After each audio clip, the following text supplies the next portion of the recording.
جئت لكي أدري لأزيل الحيرة من أمري.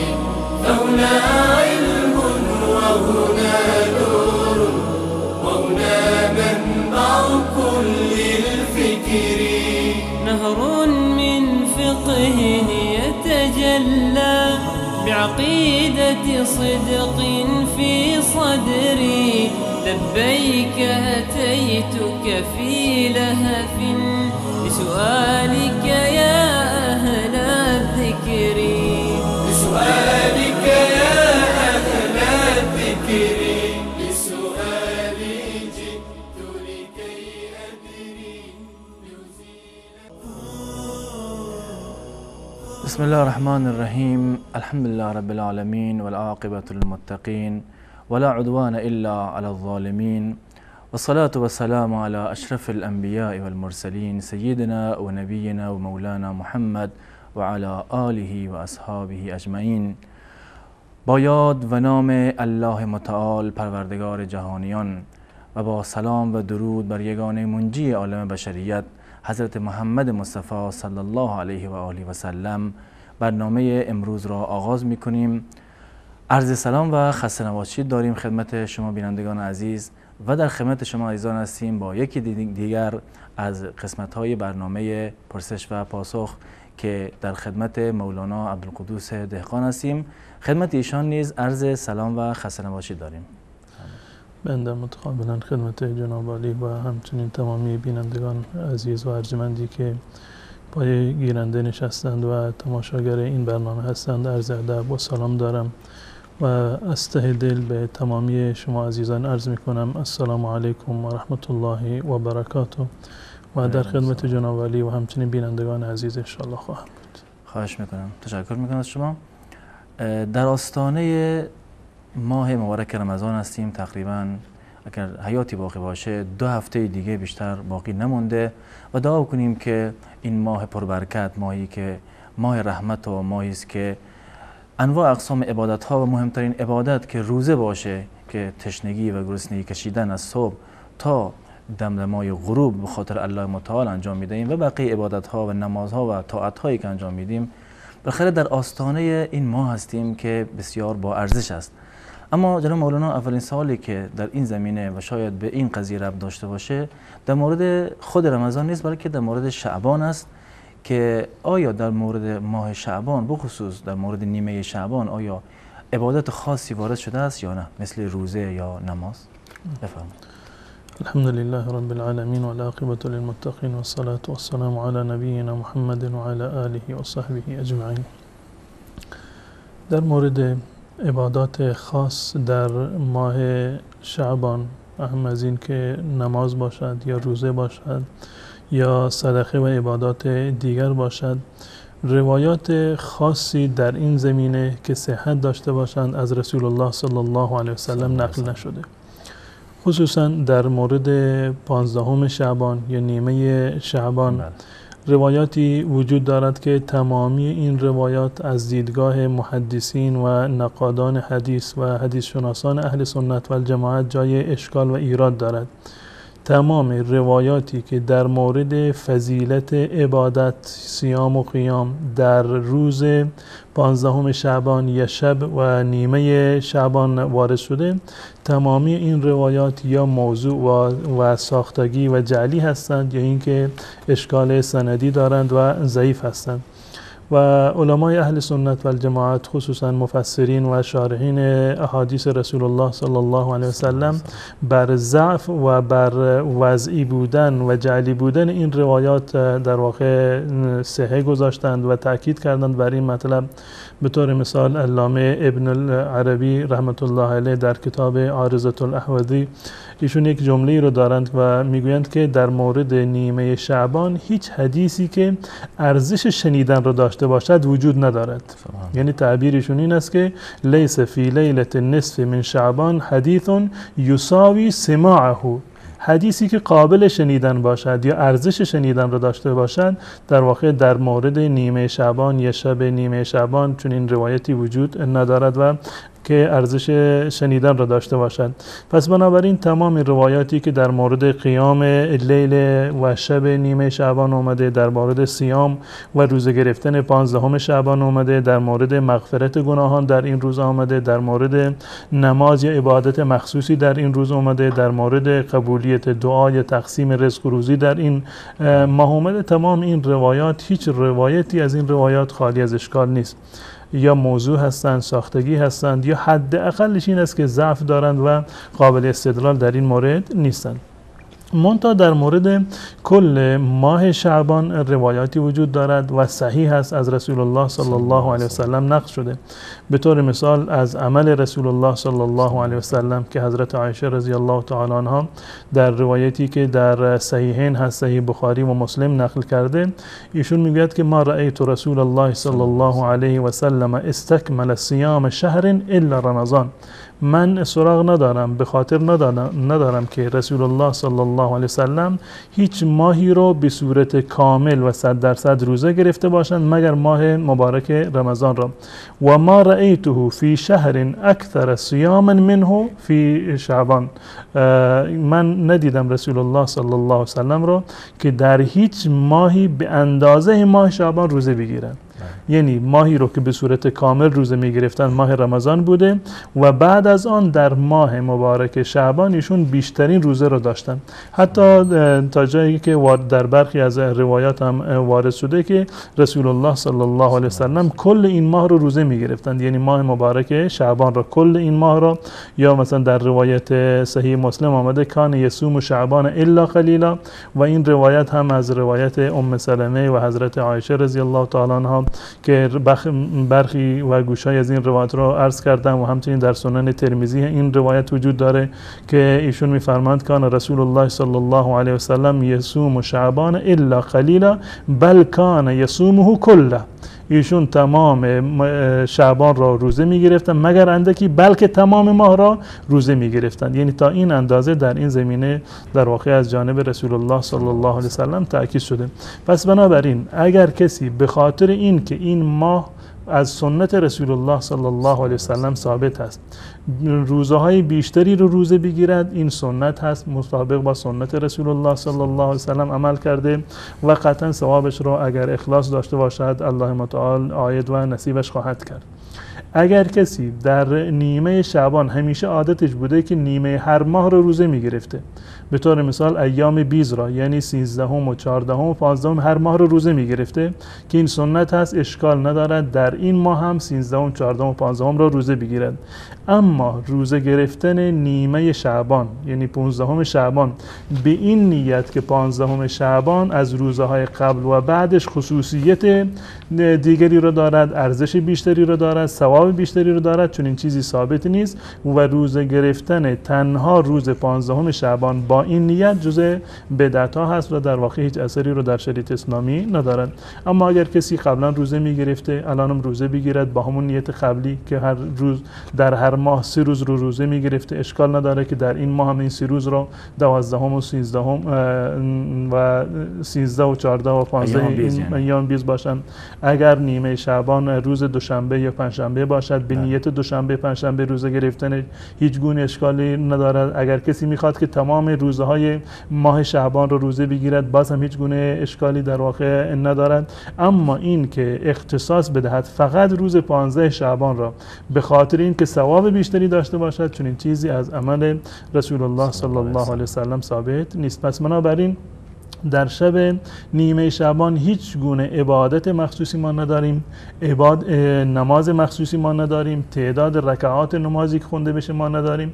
در برخی از روایات جعلی اومده که 100 رکعت مثلا بخونید، در هر رکعتی نمیدونم چند مرتبه سوره قل والله رو بخونید. این روایات جعلی هست و هیچ گونه ارزشی رو ندارد و از این گونه روایات نمیشود حکم شرعی رو ثابت کرد. پس بنابراین اختصاص دادن نیمه شعبان به هیچ عبادتی، نه شبش و نه روزش، نه به صیامی، نه به قیامی، نه به صدقه و زکاتی اثر و در واقع پشتوانه شرعی ندارد. یک روزی هست مانند بقیه روزهای سال. جزاکم الله خیر. سوال SMS بینندگان، اولین سوال این است که بیننده پرسیدن من اگر پولی را به عنوان قرض به کسی بدم و اون شخص پس از مدت پول را برام بیاره، اگر پول ایشان حرام باشد آیا برای من حلال است یا حرام؟ نه خیر، پولی که ایشون بابت قرضی که به کسی پرداخت کرده بودند و الان قرض خودشون رو بازپس میگیرند، ولو این که مالی که اون کسی که شما بهش قرض دادید حرام باشد، بالفرض این که حرام باشد، فرض بکنیم که انسان رباخواری باشد و این پول رو از طریق ربا یا حتی از طریق قمار به دست آورده باشد، حرمت این مال و حرمت این عمل برای خود اون کاسب هست، برای کسی که این مال رو به دست آورده. برای شمایی که پولی رو که طلب دارید از این فرد میگیرید هیچ گونه حرمتی رو ندارد و برای شما حرام نیست، و نه تنها که حرام نیست بلکه هیچ گونه کراهتی رو و ممنوعیتی رو از نظر شرعی ندارد. و این که شما حق خودتان رو از یک فردی که رباخوار هست یا از یک فردی که مالش از طریق حرام به دست آمده، شما قرضی رو دادید، الان میخواید که دوباره قرضتون رو بازپس بگیرید، از نظر شرعی هیچ گونه اشکال نداره، ولو این که مال اون فرد فی ذاتی حرام باشد اما برای شما حرام نیست. یعنی این که شما حقتون رو از یک رباخوار بگیرید ولو این که اصل مال که اون کسبش کرده مال ربا باشه، اما برای شما حکم ربا رو ندارد و حرام نیست و شما دچار هیچ گونه گناهی در واقع نشدید و این مالی که شما گرفتید کاملا برای شما حلال هست و می توانید در هر طریقی که خواستید از آن استفاده بکنید. جزاکم الله خیر. بیننده بعدی پرسیدن که اگه دختری با یک پسر نامحرمی تلفنی به قصد دوستی فقط حرف بزنن حکمش چیه؟ آیا جز گناهان بزرگ به شمار میشه؟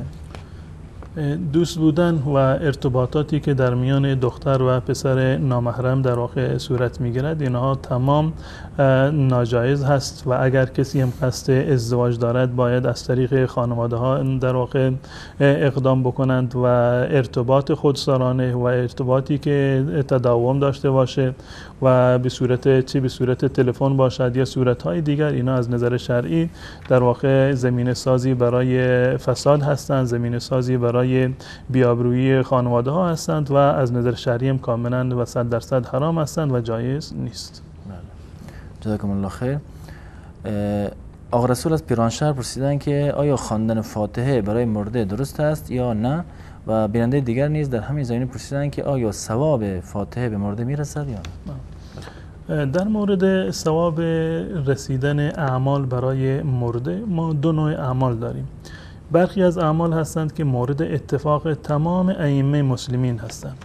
یعنی تمام مذاهب اهل سنت و الجماعت بر این اتفاق دارند که ثواب این اعمال و این گونه ایصال ثواب کردن برای مردگان کاملا جایز هست و ثواب این اعمال به مردگان هم میرسد.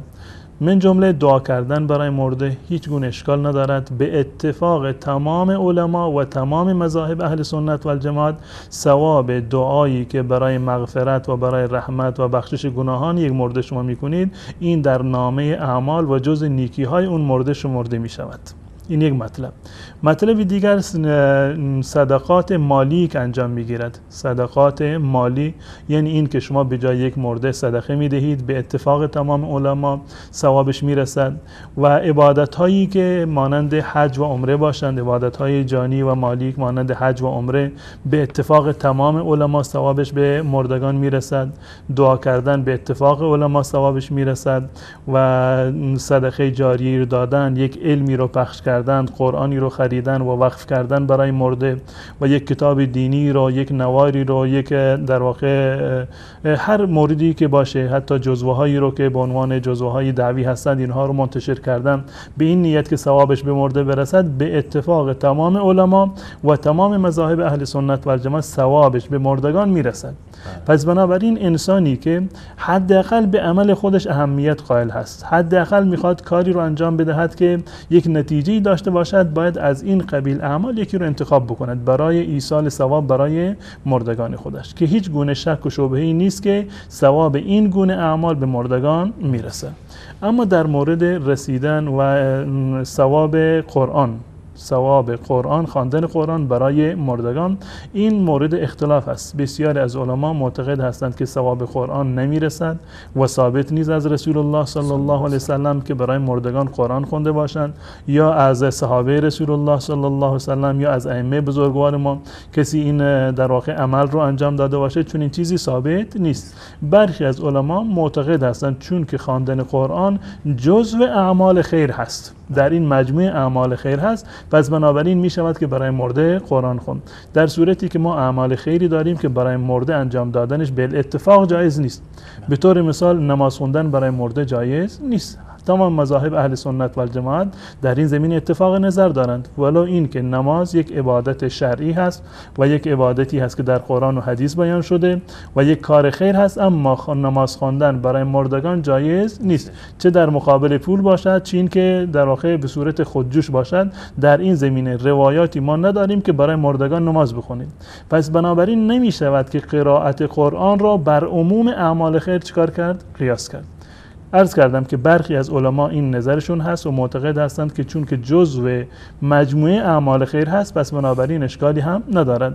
اما رأی و نظر بنده و بسیاری از علمای معاصر این است که خواندن قرآن از احادیث رسول الله صلی الله علیه و سلم و همچنین خواندن فاتحه برای مرده از عمل رسول الله، از احادیث و گفتار رسول الله، از عمل صحابه و از گفتار ائمه بزرگوار ما، چون این چیزی ثابت نیست. پس بنابراین انسان نباید کاری که از نظر شرعی ثابت نیست و پشتوانه قوی از نظر شرعی ندارد نباید چنین کاری رو انجام بدهد. با این که بنده هم عرض کردم که بسیار از علما و فقها و مجتهدین این فتوا رو هم دادن که خواندن قرآن یا خواندن فاتحه جز اعمال خیر هست و ثوابش هم میرسد. اما رأی و نظر بنده که عرض کردم با توجه به پشتوانه دلیلی که این مطلب در واقع ندارد و از عمل رسول الله و صحابه ثابت نیست، من به چنین کاری توصیه نمی کنم و چنین کاری رو در واقع خلاف سنت رسول الله صلی الله علیه و سلم میدانم. جزاکم الله خیر. یعنی بعدی پرسیدن که الله سبحانه و تعالی خودکشی را حرام فرموده است و خودکشی در مورد آن دسته از زنان مسلمان که به خاطر عفت و پاکدامنی حاضر به خودکشی میشوند و به چنین گناه بزرگی تن نمیدهند، حکمش چیست؟ ببینید، انسان در تمامی موارد نباید احساسی و عاطفی عمل بکند. فرامین شرعی، دستورات شرعی مقدم هستند بر احساسات و عواطف و خواسته ها و تمایلات و رغبت های ما. پس بنابراین یک حکم شرعی داریم که مقدم هست، مستدل هست به آیات قرآن و احادیث رسول الله صلی الله علیه وسلم. یک حکم دیگری تمایل ما هست، رغبت و خواست ما هست. ما میخواهیم که این گونه باشد. این دوتا رو باید از همدیگر کاملا تفکیک کرد. در این که خودکشی حرام هست هیچ گونه شک و شبهه‌ای وجود ندارد. آیات قرآن صراحت دارند، احادیث رسول الله صلی الله علیه وسلم صراحت دارند. یعنی این که جایز نیست که انسان فرد دیگری را بکشد یا این که خودش را بکشد.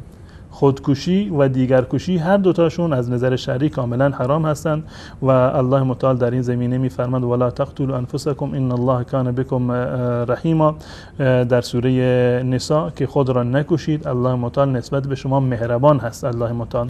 یا در مورد خودکشی روایتی رو داریم از حضرت ابو هریره رضی الله تعالی عنه که در بالاترین درجه صحت هست، بخاری و مسلم اینو روایت کردن که ایشان میگوید رسول الله صلی الله علیه وسلم فرمودند من قتل نفسه بحديدة فحديدته يتوجه في يده يتوجه بها في بطنه في نار جهنم خالدا مخلدا فيها ابدا. این روایتی از در صحیح بخاری و صحیح مسلم. یعنی این که در ادامه روایت مطالب دیگری هم آمده، یعنی هر کسی که در دنیا با هر وسیله و ابزاری خودش را بکشد در روز قیامت با همان وسیله و ابزار الله متعال او را مجازات خواهد کرد. اگر با کاردی خود را بکشد، بیا که تعبیری که در این روایت اومده که من قتل نفسه بحدیدة، یعنی با کاردی خود را بکشد در روز قیامت مجازاتش همین هست. و اگر با سمی و در واقع بخورد و خود را بکشد در ادامه روایت اومده که در قیامت عذابش همین است. و اگر از بالای کوی خود را بیاندازد باز هم عذابش در روز جهنم در روز قیامت همین مورد هست و چنین انسانی در آتش جهنم است. حالا این یک مطلبی هست که در این هیچ گونه شک و شبهه‌ای وجود ندارد. مطلب دیگری که در این زمینه قابل بررسی هست این است که اگر این دو تا عمل رو ما کنار هم قرار بدهیم، یکی عمل قتل نفس هست، خودکشی کردن هست، و دیگری زنا را بله، زنا به صورت کلی. از میان قتل و از میان زنا، قتل گناه بیشتری رو دارد. قتل درجه بالاتری دارد از نظر حرمت و از نظر گناه بودن. قتل نفس گناهش بیشتر از گناه زنا هست، و حتی این که اگر این زنای با رضایت باشد، فحشا، ولو اینکه با رضایت باشد، گناهش از گناه قتل نفس در واقع کمتر هست و به درجه قتل نفس در این زمینه نمیرسد. و دیگر این که زنی رو که در واقع به زور در واقع عفتش رو از دستش بگیرند و به ایشون تجاوز شده باشد، از نظر شرعی نه گناهی بر اون هست، نه ملامتی و نه مجازاتی. این یک حکم شرعی هست که رسول الله صلی الله علیه وسلم فرمودند که الله متعال از امت من تجاوز عن امتی عما استکرهوا علیه، چیزهایی رو که امت من تحت فشار و تحت اجبار انجام میدهند، الله متعال اونها رو در این زمینه مؤاخذه نمیکنند، ولو اینکه این کلمه کفر باشد که انسان انجام در واقع بر زبان بیاورد، ولو اینکه یکی از گناهان کبیره باشد، اما چون که بالاجبار این کار رو انجام داده، الله متعال اینو مؤاخذه نخواهد کرد. و حتی عرض کردم که ولو این که زنا یک زنای عمد باشد، با رضایت باشد، باز هم گناهش به اندازه گناه قتل نفس در واقع نمیرسد. پس بنابراین انسان باید این مورد رو حتما مراعات بکند. تحت چنین شرایطی حتی هم قتل نفس جایز نیست. قتل نفس جایز نیست، یعنی به این خاطر که یکی مورد تعرض قرار گرفته بعداً خودش را بکشد، یا از ترس این که مبادا مورد تعرض قرار بگیرد خود را بکشد، باز هم در شریعت اسلامی چنین چیزی جایز نیست، زیرا که گناه زنا کمتر از گناه قتل نفس است. منتها در این زمینه بله، این یک مطلب جداگانه هست. اگر یک خانومی در موقعیت دفاع از خودش قرار بگیرد که از خودش و قطعا باید این کار رو انجام بدهد با هر چیزی که میتواند، از مال خودش و از جان خودش و از ارز و آبروی خودش باید دفاع بکند، و اگر در معرض دفاع از خودش کشته بشود، این حکمش یک حکم کاملا جداگانه هست. این در واقع خودکشی نیست، ولی اینکه تا سرحد مرگ در واقع مقاومت بکند و در واقع خودش رو به کشتن بدهد، اما این یک حکم جداگانه‌ای دارد، این حکم خودکشی رو ندارد. در این زمینه روایتی هست از حضرت سعید بن زید رضی الله تعالی عنه که ایشون یکی از عشره مبشره هستند، و این روایت در صحیح ابو داود، در سنن ابو داود و سنن ترمذی هست که در این روایت رسول الله صلی الله علیه و سلم چندین مورد رو کنار هم گذاشتند. میفرمایند که من قتل دون ماله فهو شهید، هر کسی که در دفاع از مال خودش کشته بشود اون شهید است. من قتل دون دمه فهو شهید، هر کسی که به خاطر دفاع از جان خودش کشته بشود اون شهید است. من قتل دون دینه فهو شهید، هر کسی که در دفاع از دین خودش کشته بشود اون در واقع شهید هست. و من قتل دون عرضه فهو شهید، و هر کسی که در دفاع از آبرو و حیثیت و ناموس خودش هم کشته بشود، این در واقع درجه شهادت را داره. بله، اگر در موقعیتی قرار گرفت و خواست که دفاع بکند و قطعا باید این کار را انجام بدهد و در هنگام دفاع از نفس کشته شد، این حکمش یک حکم کاملا جداگانه هست و امیدوار هستیم که الله متعال در واقع چنین زنانی را که به خاطر عفت و غیرت خود حتی حاضر هستند که به شهادت برسند، تمام این در غیرت اسلامی رو الله متعال بیشتر بکند و چنین افرادی رو که در چنین معرضی چنین فتنه و آزمایشی قرار گرفتند، الله متعال ان شاء الله از تمامی گناهان اونها در بگذرد. و بازم از این که بگذریم، بازم این به عنوان یک حکم اصلی و شرعی بود که من در اینجا خدمت بینندگان عزیز من بیان کردم. اما بازم اگر بخوایم که مقایسه بکنیم، بالفرض که یک زنی به خاطر اینکه دچار تعرض نشود، به خاطر حفظ پاکدامنی خودش در واقع خودکشی کرد، این یک مورد هست، و یک فردی به خاطر موارد دیگر خودکشی کرده. به خاطر نمیدونم ناامیدی از رحمت الله متعال، به خاطر مشکل مالی، به خاطر مشکل خانوادگی و مواردی از این قبیل، قطعا اون کسی که به مواردی از این قبیل خودکشی کرده گناهش بیشتر از اون کسی هست که به خاطر حفظ عفت و آبروی خودش در واقع خودش را به کشتن داده یا اینکه خودکشی کرده. و امیدوار هستیم که الله متعال از تمامی حتی کسانی که خودکشی کردند، ما معتقد به این نیستیم که حتما جهنمی هستند، بلکه قتل نفس رو همانند قتل دیگران، چه خود را بکشد یا کسی دیگر را بکشد، این جزء گناهان کبیره هست، هیچ گونه شکی در این وجود ندارند، اما باز هم در دایره رحمت الله متعال هست. یعنی امیدوار هستیم که الله متعال گناه چنین انسانهایی رو در واقع معاف بکند و از گناه اونها در واقع در بگذرد. تنها گناهی رو که الله متعال بدون توبه آن را نمیبخشد گناه شرک هست. بعد از گناه شرک هر گناهی که باشد، ولو اینکه قتل باشد، ولو اینکه زنا باشد یا هر موردی دیگر، الله متعال اون را ان شاء الله اگر انسان توبه بکند قطعا اون را خواهد بخشید. بدون شک. جزاکم الله خیر. بیننده بعدی پرسیدن که آیا غیر از خداوند کسی از آینده خبر داره؟ مثلا کسانی که فال میگیرن، یعنی کسانی که فالگیر هستن، آیا از آینده خبر دارن؟ قطعا نه، هیچ کسی از آینده خبر ندارد و صراحتا الله متعال در چندین آیه از آیات قرآن کریم این مطلب را بیان فرمودند که الله متعال در سوره نمل میفرماد قل لا یعلم من فی السماوات والارض الغیب الا الله.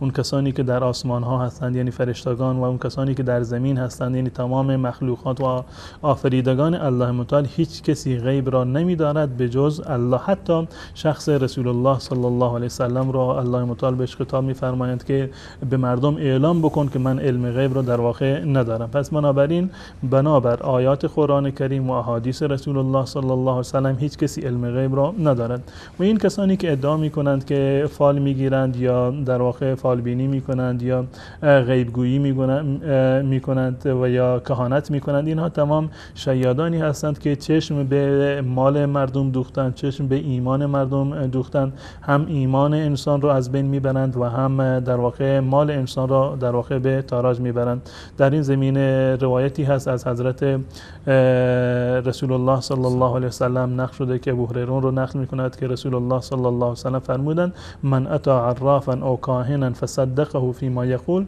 فقد کفر بما انزل علی محمد. هر کسی که نزد کاهن یا عرافی، غیبگویی، فالبینی برود و حرفش را باور بکند، این بر آنچه بر محمد نازل شده یعنی قرآن یا این دین، اون در واقع کافر شده. این گناه کسی هست که فقط به یک فرد فالبینی یا فرد کاهن و غیبگویی یا دعانویسی برود مراجعه بکند و در این گونه موارد حرف اون رو اگر قبول بکند. پس بنابراین به چنین انسانها و به چنین افراد شیاد و در واقع جادوگر به هیچ عنوان نباید اعتماد کرد و به هیچ عنوان نباید پیش این افراد رفت. حتی برای امتحان و آزمایش هم انسان نباید به انسانهای فالگیر و جادوگر در واقع مراجعه بکند. هر دوتاش هم گناه هست، هم مراجعه کردن و باور کردن حرفشون و حتی برای امتحان پیش اینها رفتن، این هم در واقع گناهی دارد که در روایاتی اومده که الله متعال کسی رو که چنین کاری رو انجام بدهد نمازش رو قبول نمی کند. جزاکم الله خیر. از اتاق فرمان خواهش میکنم که شماره تماس بینندگان را زیرنویس بکنه و کسانی هم که تماس میگیرن انشالله فقط از طریق تلفن صدای ما رو بشنون. بیننده بعدی پرسیدن من یک مادر هستم، 2 پسر دارم، یکی 22 ساله ازدواج هم کرده است، یکی هم 14 ساله، هر دوتا نماز نمیخوانند، چه کار کنم؟ از نظر شرعی انسان اولا باید جایگاه نماز رو در دین مبین اسلام در نظر داشته باشد. تمامی خواهران و برادران و بینندگان عزیز باید جایگاه نماز را که در شریعت اسلامی هست اینو در نظر داشته باشند. در شریعت اسلامی هیچ حکمی به اندازه نماز نیست. یعنی اولین حکم و اولین رکن عبادی دین مبین اسلام همین نماز هست و اولین موردی که در مورد حقوق الله متعال در روز قیامت از انسان مؤاخذه می شود همین بحث نماز هست. و حتی جالب اینجا هست که کسانی رو نه تنها مسلمانان در روز قیامت، حتی کفاری رو که در روز قیامت در آتش جهنم افتادند و الله متعال از اونها سوال می کند که ما سلککم فی سقر، که شما رو چه چیزی در سقر و در آتش جهنم انداخت؟ قالوا لم نکو من المصلین، میگن که ما جزء نمازگزاران نبودیم، ما نماز نمیخونیم. وقتی که از کافران میپرسند که شما چرا به جهنم افتادین، نمیگن چون که ما کافر بودیم، چون که ما دین رو قبول نکردیم، چون که ما الله و پیامبر رو قبول نکردیم، میگن چون که ما نماز نمیخوندیم. و در این زمینه روایات متعددی وجود دارد از رسول الله صلی الله علیه و سلم که ایشون فرمودند بین الرجل و بین الشرک و الکفر ترک الصلاه، در میان این که انسان در واقع از ایمان خارج بشود و در میان انسان و کفر و شرک همین خواندن نماز در واقع یک فاصله هست و تفاوت بین مسلمان و کافر هست. پس بنابراین انسان باید سعی بکند تا جایی که توان دارد نماز رو باید ترک نکند. و جالب این است که نماز یک عبادتی هست که در هیچ حالتی الله متعال این رو از انسان ساخط نکرده. انسان وقتی که به سفر می رود لازم نیست که روزه بگیرد. وقتی که به سفر می رود روزه رو الله متعال از اون در واقع ساخط می کند. اما نماز یک عبادتی هست که وقتی که مثلا انسان بیمار هست خواندن گرفتن روزه بر انسان لازم نیست. اما نماز یک عبادتی هست که در هیچ حالتی تا زمانی که انسان هوش و حواسش سر جایش هست و در واقع بیهوش نشده نماز بر اون فرض هست.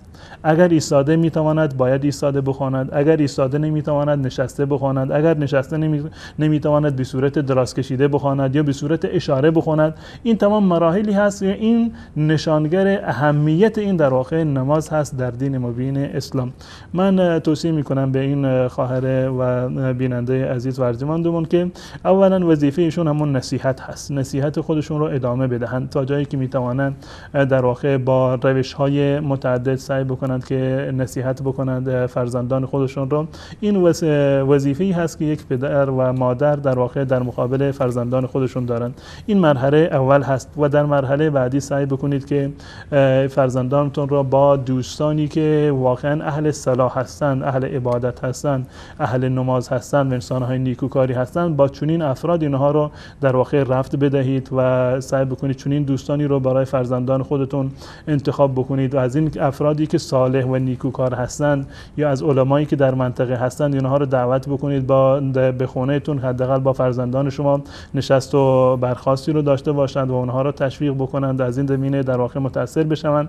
و مورد آخر و نهایی هم این است که دعا رو فراموش نکنند. حتما این کافی نیست که ما برای فرزندان خودمون رو نصیحت بکنیم و توصیه بکنیم، در غیاب این و در بارگاه الله متعال باید دعا بکنیم و قطعا امیدوار هستم که الله متعال دعای پدر و مادر رو در حق فرزندانش انشاءالله قبول خواهد کرد. و ما هم دعا میکنیم که الله متعال فرزندان تمام کسانی رو که در واقع فرزندانشون ناباب هستند و پدر و مادر از اونها ناراض هستند انشاءالله که الله متعال تمامی فرزندان شما عزیزان را نیک و صالح بگرداند و آن کسانی رو هم که الله متعال تاکنون از این نعمت در واقع این نعمت رو به اونها نداده و فرزندی رو الله متعال به اونها عنایت نکرده انشاءالله الله متعال به تمام کسانی که ازدواج کردند و هنوز فرزندی رو ندارن الله متعال فرزند نیک و صالحی رو به همه این عزیزان عنایت بفرماید. آمین. سپاسگزارم از شما. تماس و وصل اولین بیننده رو میگیریم. فقط از بینندگان عزیز نیز خواهش میکنم که از طریق تلفن صدای ما رو بشنون. سلام علیکم، لطفا خودتون رو معرفی کنید و سوال شرعیتون رو بفرمایید.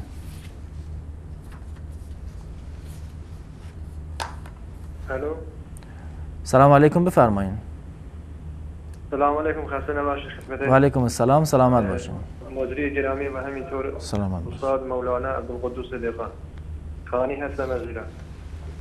در خدمت شما هستیم. سوال شرعی من این بود. بله.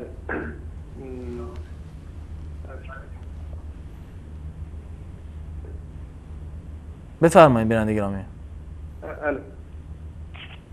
لطفا از طریق تلفن صدای ما رو بشنوید، با ما صحبت کنید. بله بله. سوال من این بود امام ابو حنیفه و امام شافعی و امام مالک شنیده بودم یه روز برنامه رو که نگاه میکردم مولانا گفته بودن که امام ابو حنیفه و امام شافعی و امام مالک کسی که اگر نماز نخونه اینو کافر نمیدونن ولی اگر نماز رو انکار کنه کافره. ولی امام احمد حنبل نظرشون مخالف این نظر این تا امام بزرگوار بود و ایشون گفتن که امام احمد حنبل گفتن که اگر نماز نخونن کافره. من کاری به نظر این دار امام بزرگوار اهل سنت ندارم ولی خواستم از جناب مولانا اینو توضیح بدن که آیا پیغمبر اسلام راجع به نماز چه امری چه فتوایی دادن اگه کسی واقعا مثلا نماز نخونه کافره یا خیر؟ اینو اگه میشه توضیح بده خیلی ممنون از برنامه. بله تشکر میکنم از شما. سوال دیگه ندارین؟ تشکر میکنیم. بیانده بعدی رو بگیریم. سلام علیکم، لطفا خودتون رو معرفی کنید و سوال شهریتون رو بفرمایید. بپرسم پسر من 1.5 سالشه و یه سرش یه دونه موی سفید در اومده، میشه لطفا بگید حکمش چیه؟ بله سوال دیگه هم دارین؟ بله مادر من 17 سال پیش شیرش خوش شده ولی همین چند وقتی چیز پسر بخشین سوال دوم رو دوباره تکرار کنید بی زحمت. بخشید همین تقریبا چند ماه پیش دختر داداش هم 2 سالشه، سینه مادر من رو میچ زده یه 2 دقیقه. بله ولی شیر نیومده از سینه مادرم. الان حکمش چیه؟ لطفا اینم توضیح بدین. بله ببخشید یه سوال دیگه میکنم. یعنی شیر خورده یا شیر نخورده؟ نه نخورده، نه شیر 17 سال خوش شده، شیر نخورده. بله بعد یه سوال دیگه هم داشتم، اگه یکی ازتون بخواد که یه قرآن کامل 30 جزء کامل براش بخونید، میگه نظر دارم، آیا درسته یا نه که براش بخونید؟ یعنی سوال چی بود دوباره بگین؟ یکی از فامیلام از من خواسته که براش 30 جزء قرآن بخونم، یه قرآن کامل براش ختم کنم. بعد گفته نظر دارم، آیا درسته که من قرآن بخونم اون نظر داره به خاطر نظر اون؟ بله سوال دیگه هم دارین؟ خیلی ممنون، مرسی. سلامت باشین. بیانده بعدی رو بگیریم. سلام علیکم، لطفا خودتون رو معرفی کنید و سوال شرعیتون رو بفرمایید. بله سلام علیکم. سلام می‌کنم برای شما و برای استاد محترم. خانم محمدی و از کراس چند تا سوال شرعی هست. در خدمت شما هستیم. بله امی خانم ها قدر نرخون ها رنگ نرخون میکنن، آیا غسل کردن و زیبیلیستان صحیح میشه یا نه؟ بله سوال دیگه هم دارین؟ امی یک بله سوال دوم امی خونه که به گیرا میکنی آیا یا با کرام میدی یا خود هم میشینی؟ بخشین سوال دوم دوباره تکرار کنید. امی خونه که به گیرا میکنه یا خود آدم داری بچینی یا به کرایه بدی، آیا نظر شرعی چی جایگاهی داره؟ بله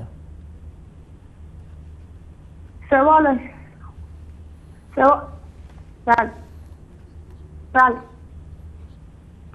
سوال بعدی.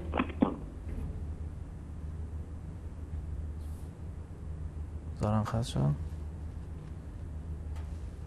سلام علیکم بفرمایید. و علیکم السلام و رحمت الله. و علیکم السلام و رحمت الله و برکاته. استاد عزیز خوب هستین؟ ما سوال داشتیم. بفرمایید. ستر زن در نزد محرم های است از کجا تا کجا فرض نباشد؟ الو. بله سوالتون واضحه، یعنی عورت و ستر زن در نزد محرم هاشون. بله و سوال دوم، زنی نصرانی مسلمان غیر مسلمان فرزند مسلمان را شیر داده است، الان اینها نمیدونن که چی باید کنن، با اون مادر روش بگذارن فرزند را یا اینکه با مادر اصلی خود دهن؟ بله همین حکم همین را بیان میکردیم استاد انشالله.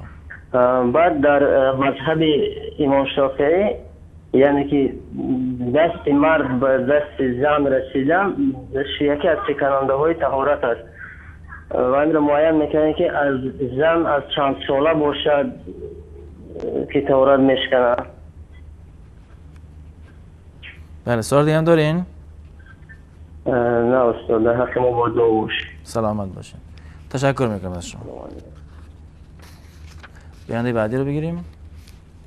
سلام علیکم، لطفا خودتون رو معرفی کنید و سوال شرعیتون رو بفرمایید. سلام علیکم. بخیر، مثالی ها خسته نباشین. سلامت باشین. زنده باشین. فقط میخواستیم یه سوالی از آقای دهقان بپرسم. در خدمت شما هستیم. صدای شما داره پخش میشه. ببخشید زن تقریبا زن خواهرزاده محرم است یا نیست؟ زن خواهرزاده؟ محرم شرعی. یعنی زن خواهرزاده آیا محرم میشه یا نه؟ بله، یعنی مثلا تقریبا خواهرزاده محرم شرعی است یا نیست؟ بله. سوال دیگه هم دارین؟ فقط هم قدر ممنون، دستان در نکنه. زنده باشین، موفق باشین. سلامت باشین. تشکر میکنم از شما. بیننده بعدی رو بگیریم. سلام علیکم. لطفا خودتون رو معرفی کنید و سوال شرعیتون رو بفرمایید و از طریق تلفن صدای ما رو بشنوید. و علیکم السلام و رحمت الله. یک سوال همین بود که من از تاجیکستان زنگ زدم. در خدمت شما هستیم.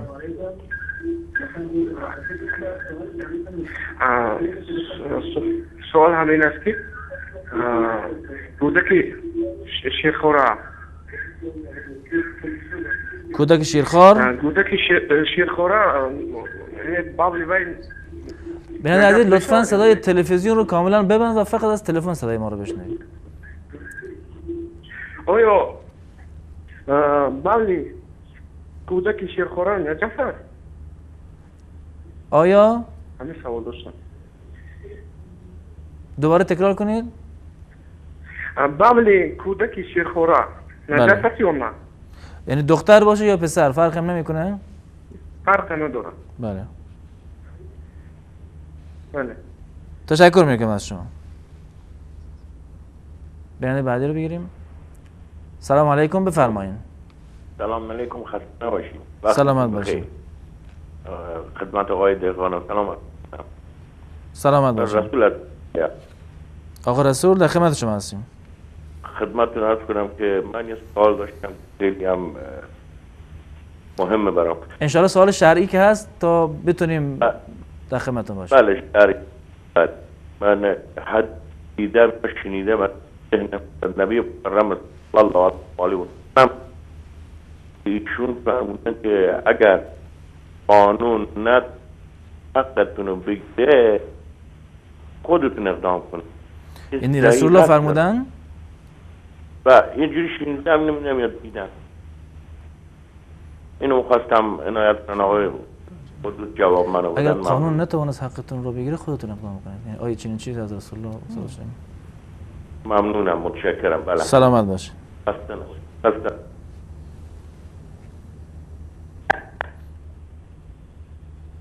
بیننده بعدی رو بگیریم. سلام علیکم، بفرمایید. سلام علیکم استاد بزرگوار. و علیکم السلام و رحمت الله. سلام عرض میکنم خدمت برادر عزیزم استاد دهقان عزیز. و علیکم السلام و رحمت الله و برکاته. استاد بزرگ، آقای الهی در خدمت شما هستم. خداوند حفظتون کنه ان شاء الله. سلامت باش.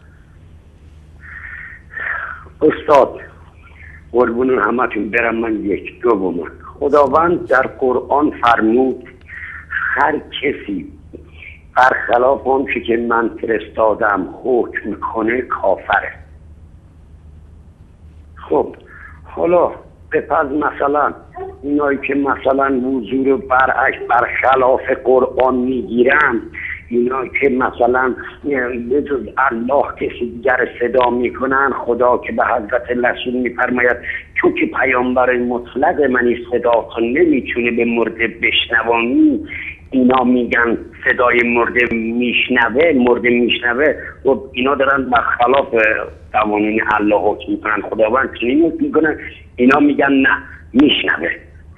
بله. یکی اینم که کسی اگر نیت گناه بکنه، نیت پلیدی بکنه، آیا این ثبت میشه در پرونده اعمالش؟ بله. قربونتون برم، دست گلتون درد نکنه. خدا ایشالله همتونو سلامت باشه. سر صفحه حضرت رسول بشونه. فدایتون بشم. سلام عزیزم برسونید. قربون شما برم. خدا نگهدار. سلامت باشه. تشکر میکنم از شما. بیننده بعدی رو بگیریم. سلام علیکم، بفرمایید. الو، السلام علیکم. و علیکم السلام و رحمت الله. بفرمایید. تشکر. من این رو پرسیدم که شخصی مسلمان اگر نامشروعی وقت کند چیکار کردن دکتر؟ مثلا وقتی که در تولد می شود با گوشی و از اون گفته می شود با همون بخشین یک کمی شمارده تر بگین، صداتون خیلی سریعه، متوجه سوال نمیشیم. الو میشنوید؟ بله بله، شمارده تر بگین، یواش یواش بگین. بله بله. وقتی که کودک تولد می شود هنگامی با او نام گذاشتن با گوشی و از اون میگن اسمی که خوب کردن یعنی نامشروع میگذارن، اما در وقتی که کلان می شود شاید اون نام قدر با اون کودک دیسان باشد یا نامی خوب هم نباشد. وقتی که خواهد نامشروع عوض کند چیکار کردن در قرآن از نگاه اسلام؟ یعنی نامش رو عوض بکنن؟ بله بله، انشاءالله پاسخ دریافت میکنیم. چیکار کردن؟ و باز یک چیزی دیگر رو پرسیدن میخواستم. بفرمایید. زن برای حفظ ناموس خودش اگر خودش بکشد یعنی خودکشی کردن چی است در حکم اسلام؟ بله انشاءالله پاسخ دریافت میکنیم. سلامت باشید. سلامت باشید. تشکر میکنم. بیننده بعدی رو بگیریم. سلام علیکم، لطفا خودتون رو معرفی کنید و از طریق تلفن صدای ما رو بشنوید.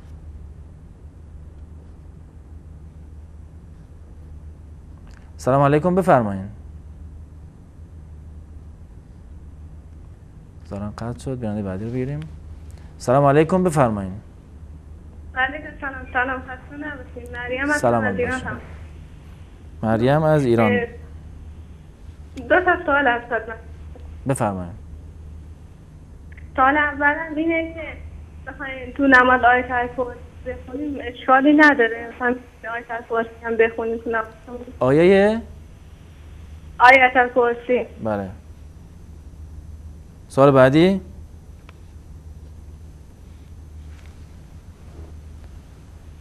سوال دومتون. زارن تماسش قطع شد. سلام علیکم، بفرمایید.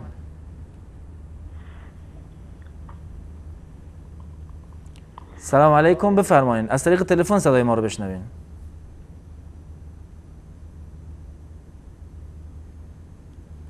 سلام علیکم، بفرمایید. الو، بفرمایید، در خدمت شما هستیم. سلام علیکم، خسته نباشید. سلامت باشین.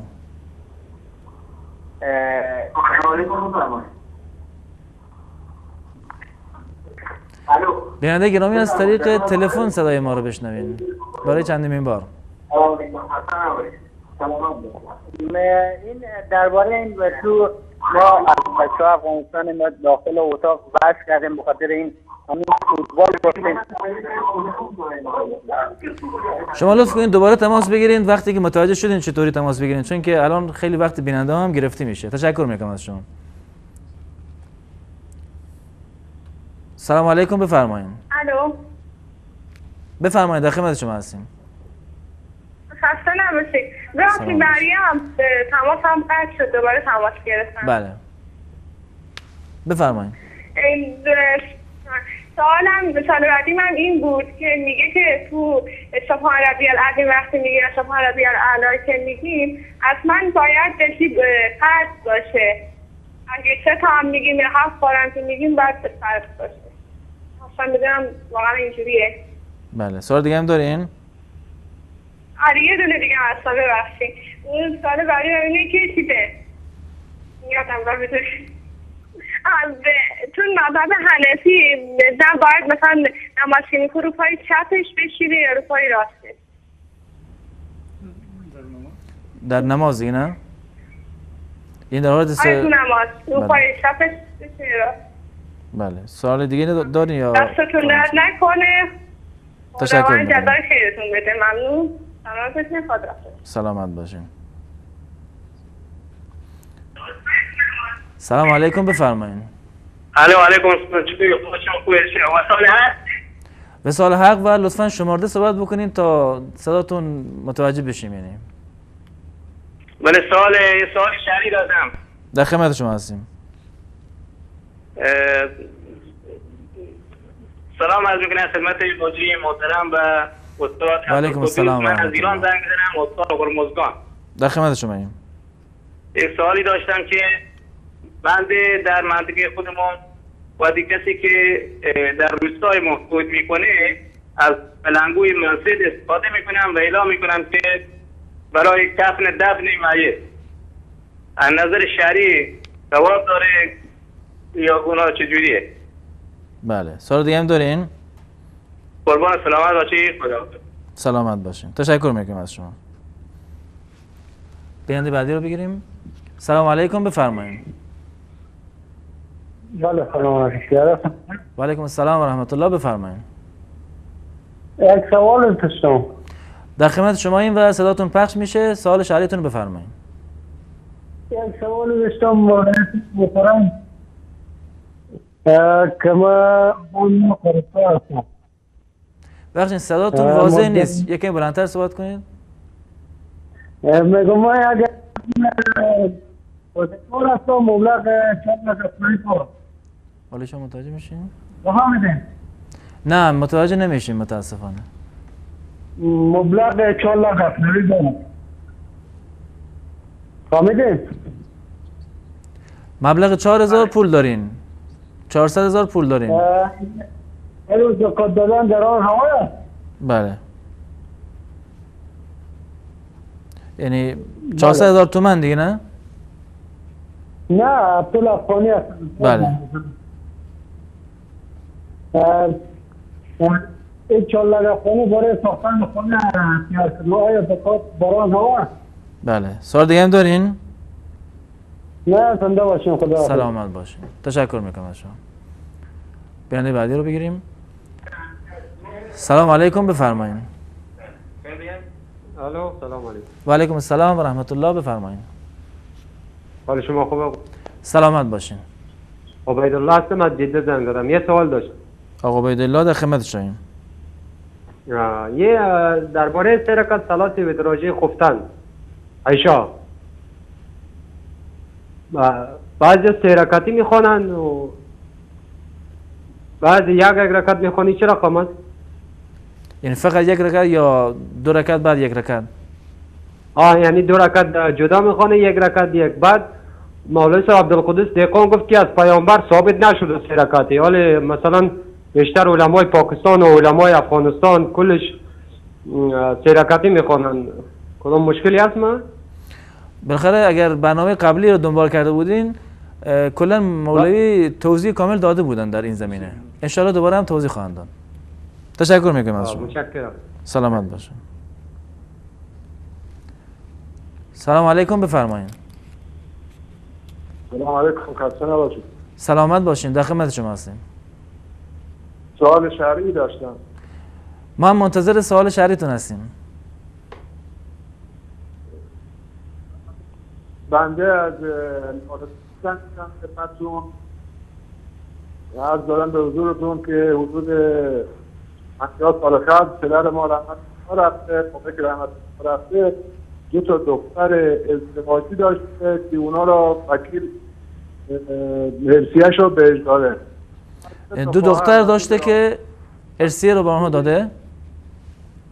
بله، اون 2 نفر ارثیه رو گرفتن. 2 دختری که زمان فوت پدرمون ازدواج کرده بودن وکیل قومکشامون وکیل شده ارثیه‌اش رو بهش داده. بله.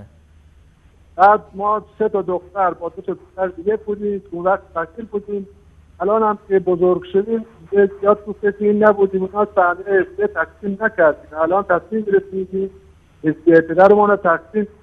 می‌خواستم ببینم تو این مدت ما گناهکاریم تا این گناه برگردن پدرمون که رحمت خدا رفته هست یا نیست. الان تصمیم گرفتیم اخیراً این کار رو انجام بدیم. بله.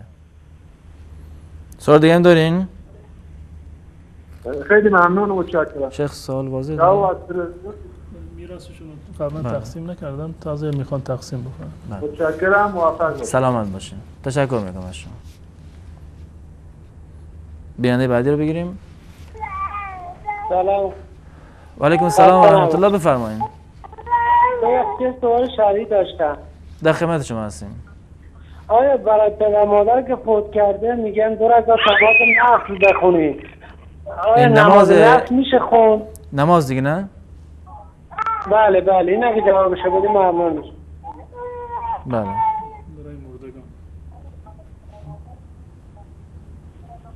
خدا حافظ. سلامت باشین. انشالله پاسخ دریافت میکنیم. سلام علیکم، بفرمایید. سلام علیکم. و علیکم السلام و رحمت الله. بفرمایید. حال شما خوبه؟ سلامت باشین. در خدمت شما هستیم. نجا ما در ایران هستیم. خب ما اینجا که نماز بخوانیم آفتاب بخوانیم مشکل داره؟ سوال دوباره تکرار کنین. میگن ما رو در ایران هستیم ولی قبله از اینا سمت قبله نماز نمیخوانن، بعدش ما رو به سوی آفتاب داره نماز میخوانیم. حالا که میگم آفتاب سمت قبله میرن نشست میکنن، ما سمت اون نماز میخوانیم. در ایران به طرف غروب شما نماز میخونید. یعنی خب قبله بیشتر شهرها مشخصه که به چه صورته. صدای ما رو میشنوید؟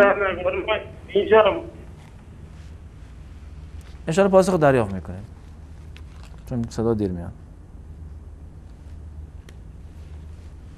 سلام علیکم، بفرمایید.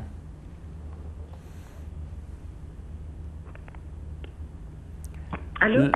لطفا از طریق تلفن صدای ما رو بشنوید بیننده گرامی.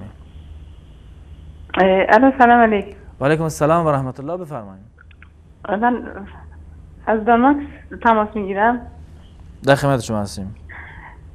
یک سوال شرعی داشتم. این بود که خانم‌ها در مدت عادت ماهانه میتونن قرآن رو از روی کامپیوتر یا از روی موبایل نگاه کنن برای حفظ کردن. بله. سوال دیگه هم دارین؟ بعدش میخواستم بگم اگر نمازهای سنت مثلا یادت نباشه قامت بکنی مثل نماز واجب، اشکالی نداره، نماز که باطل نمیشه. بله.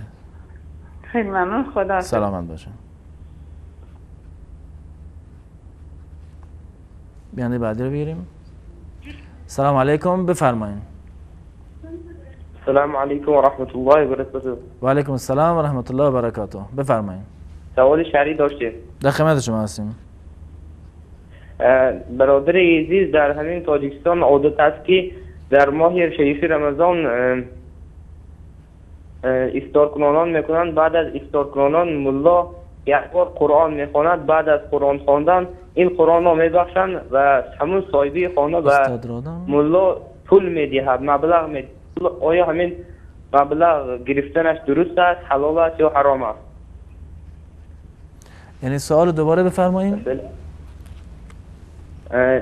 در ماه شریف رمضان بله افطار کنانان میکنن، افطار میکنن آدم رفته در خانه یک شخصه. بعد از آن ملا قرآن میخواند. بعد از قرآن خواندن صاحبی خانه بر اون مبلغ میدهد بر ملا. آیا گرفتن این مبلغ درست است یا نه؟ بله. السلام علیکم و رحمت الله و برکاته. و علیکم السلام. تشکر میکنم از شما. جناب مولانا 28 سوال گرفتیم، کافیه یا بریم؟ نمیدونیم. خوبه. آخرین بیننده رو هم میگیریم و بعد به میان برنامه میریم. سلام علیکم، بفرمایید. سلام، خسته نباشین. سلامت باشین. در خدمت شما. مزیه هستم از ایران. بفرمایید. میخواستم بگم من شوهرم به این گفته بود که اگه قلیون بگید به جای خواهر و مادرم هست. آیا میخواستم این طلاق گفته میشه یا قلیون رو دیدم بعد اون هست؟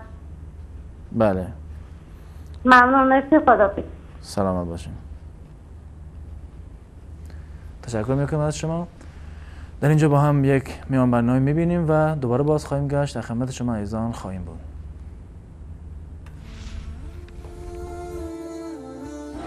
رمضان با وصال حق همه روزه در شبکه جهانی وصال حق. شبکه جهانی وصال حق در ماه مبارک رمضان مانند سالهای گذشته با ویژه برنامه‌های زیبا و دیدنی رمضانی در خدمت شما سروران گرامی خواهد بود.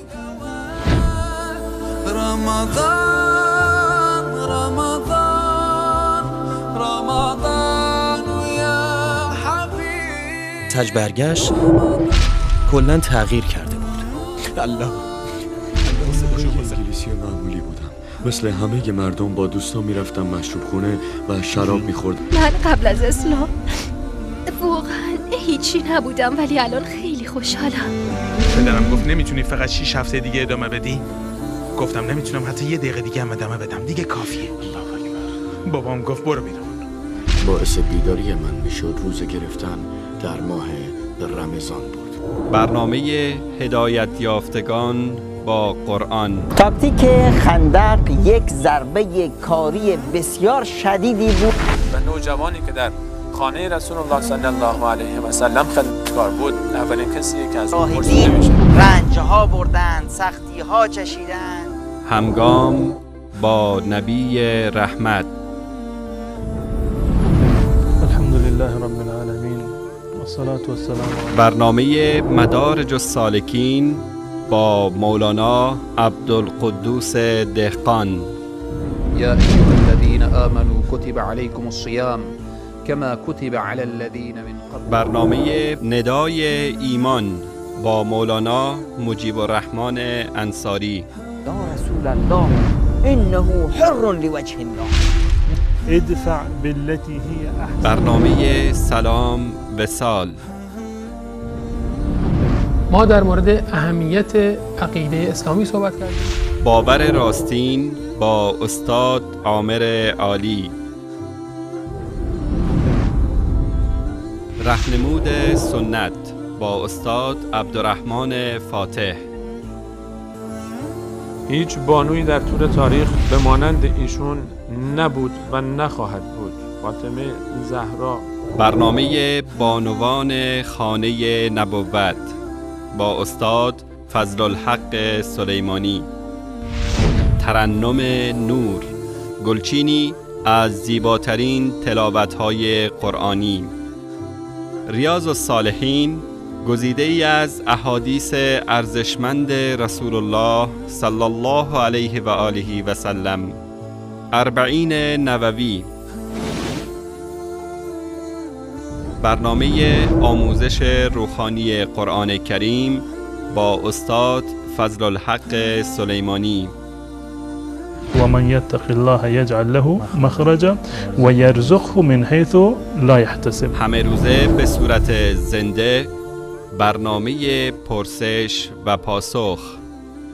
هدیه صاحب املاک سماوات. ویژه برنامه افطار همه روزه به صورت زنده و برنامه‌های متنوع دیگر از شبکه جهانی وصال حق. وصال حق، منبر توحید و حق.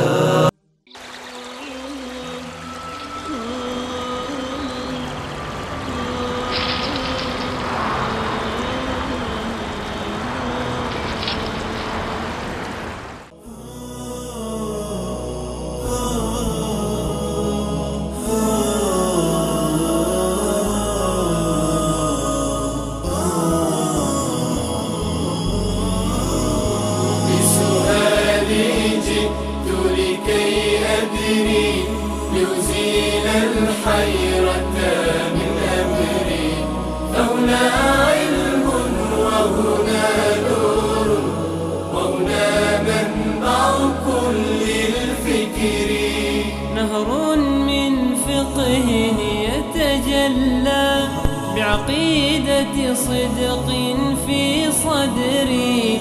لبيك أتيتك في لهف بسؤالك يا أهل الذكر. بسؤالك يا أهل الذكر. عرض سلام و خسته نباشید مجدد دارم خدمت یکایک شما بینندگان عزیز. جناب مولانا اولین بیننده سوال کردن در مورد قضیه نماز نخواندن که گفتن که امام ابو حنیفه و امام شافعی و امام مالک رحمت الله علیهم نظرشون بر این است که کسی که نماز نخونه کافر نیست، اما اگر انکار بکنن کافر است. اما امام احمد گفتن کسی که انکارم نکنه نماز نخونه خود به خود کافره. قول راجح و صحیح از نظر رسول الله صلی الله علیه و آله رو در این زمینه می‌خواستم. بفرمایید. بسم الله الرحمن الرحیم.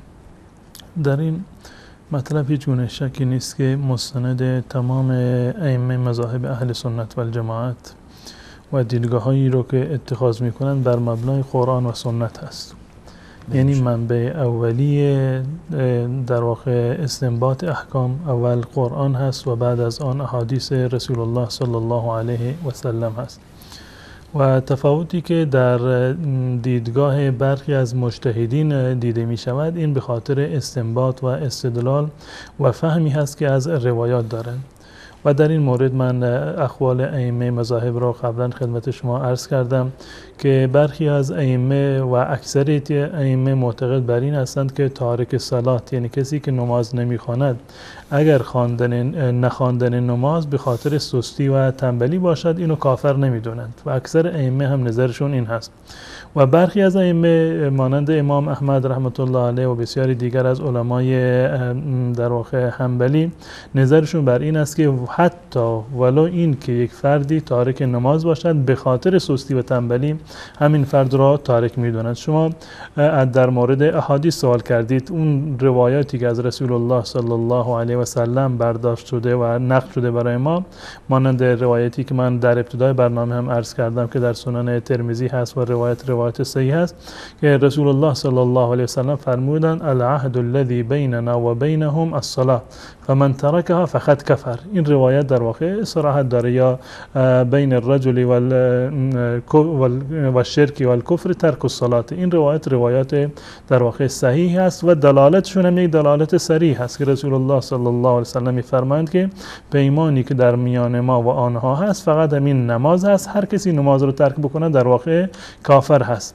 اما بحث در اینجا هست که این توجیه قول رسول الله صلی الله علیه و سلم چی هست؟ آیا این کفر به چه خاطر هست؟ بسیار از علما معتقد هستند من گونه که من عرض کردم این کفر مانند کفری هست که در مقابل بقیه احکام شرعی هست، یعنی اختصاصی به نماز ندارد.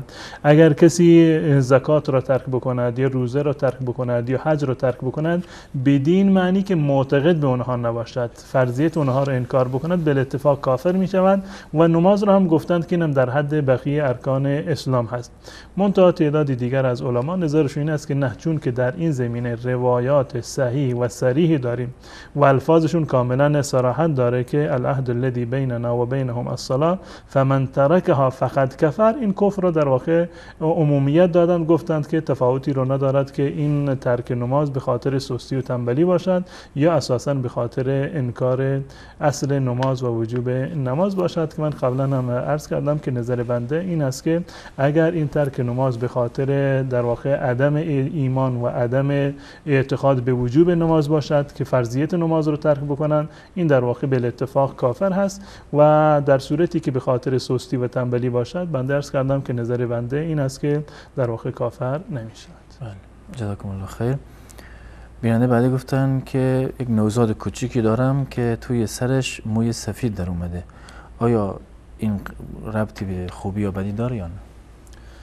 سفید شدن مو احیانا یک مشکلات درونی در واقع هستند، ژنتیکی هستند و بیماری هایی هستند که چه بسا قابل علاج باشند. این هیچ گونه تعبیری یا این هیچ گونه در واقع سوء تفاهمی نباید داشته باشند و نشانه بدشگونی و بدفعالی هم در واقع نیست. کاملا یک امر فطری هست و ممکن است که حتی برای کودکان همین اتفاق بیفتد و جای نگرانی هم نیست. جزاکم الله خیر. بیننده بعدی گفتن که دختر کوچیکی سینه مادرم رو مکیده اما خب شیر نداشته، آیا باز محرم میشه در این حالت؟ در صورتی که کودک زیر 2 سال باشه، یعنی هنوز در زمان دوران شیرخوارگیش باشد و حداقل 5 مرتبه اگر شیر بخورد بنابر حدیث حضرت عایشه رضی الله تعالی عنها در صحیح مسلم، در این صورت محرمیت ثابت می شود. این رأی جمهور اهل سنت و الجماعت است. در این زمینه امام ابو حنیفه رحمت الله علیه نظرشون این است که حتی ولو این که یک بار هم شیر خورده باشد در واقع محرمیت ثابت می شود و برای احتیاط مذهب امام ابو حنیفه رحمت الله علیه هم اولاتر و بهتر هست در این زمینه. منتها من در واقع تفاوت قائل هستم در میان 2 تا مسئله. اگر فرزن زن و در واقع مردی دختر پسری با همدیگر ازدواج کردند، بعد از این که ازدواج کردند یکی اومد ادعا کرد که بله فلانی در واقع شیر داده بوده به این دختر یا پسر که با همدیگر محرم هستند، در صورتی که کمتر از 5 بار شیر خورده باشند از نظر من نباید اونها را جدا کرد. این همچنان زن و شوهر خودشون در واقع باقی میمونند. اما اگر در صورتی که یک کسی ادعا کرد که فلان کودک از فلان زن شیر خورده، 1 بار شیر خورده، الان جایز هست که این 2 نفر با همدیگر ازدواج بکنند، یک دختر و پسر، و در این زمینه نظر بنده این است که احتیاط بکنند. ازدواجی که صورت نگرفته ولو این که 1 بار یا 2 بار شیر خورده باشند از یک زنی، در واقع این احتیاط بکنند چون این ازدواجی رو در واقع راه نیندازند. اما اگر بعد از ازدواج متوجه شدن، در اونجا همون قول راجح به نظر من همون قول و فتوای حضرت عایشه رضی الله تعالی عنها هست که رأی جمهور اهل سنت و الجماعت همین است که اگر کمتر از 5 بار شیر خورده باشند محرمیت ثابت نمی شود. اگر این در این زمان بوده و 5 بار شیر خورده که این محرمیت در واقع ثابت می شود. اگر این زن در واقع پیرزالی بوده یا زنی بوده که در حال شیردهی نبوده، شیر نداشته، یا این که اساسا این کودک وقتی که سینه رو مکیده هیچ شیری از اون خارج نشده که شیری بخورن، در این صورت محرمیت ثابت نمی شود به اتفاق تمام مذاهب اهل سنت و الجماعت. جزاکم الله خیر.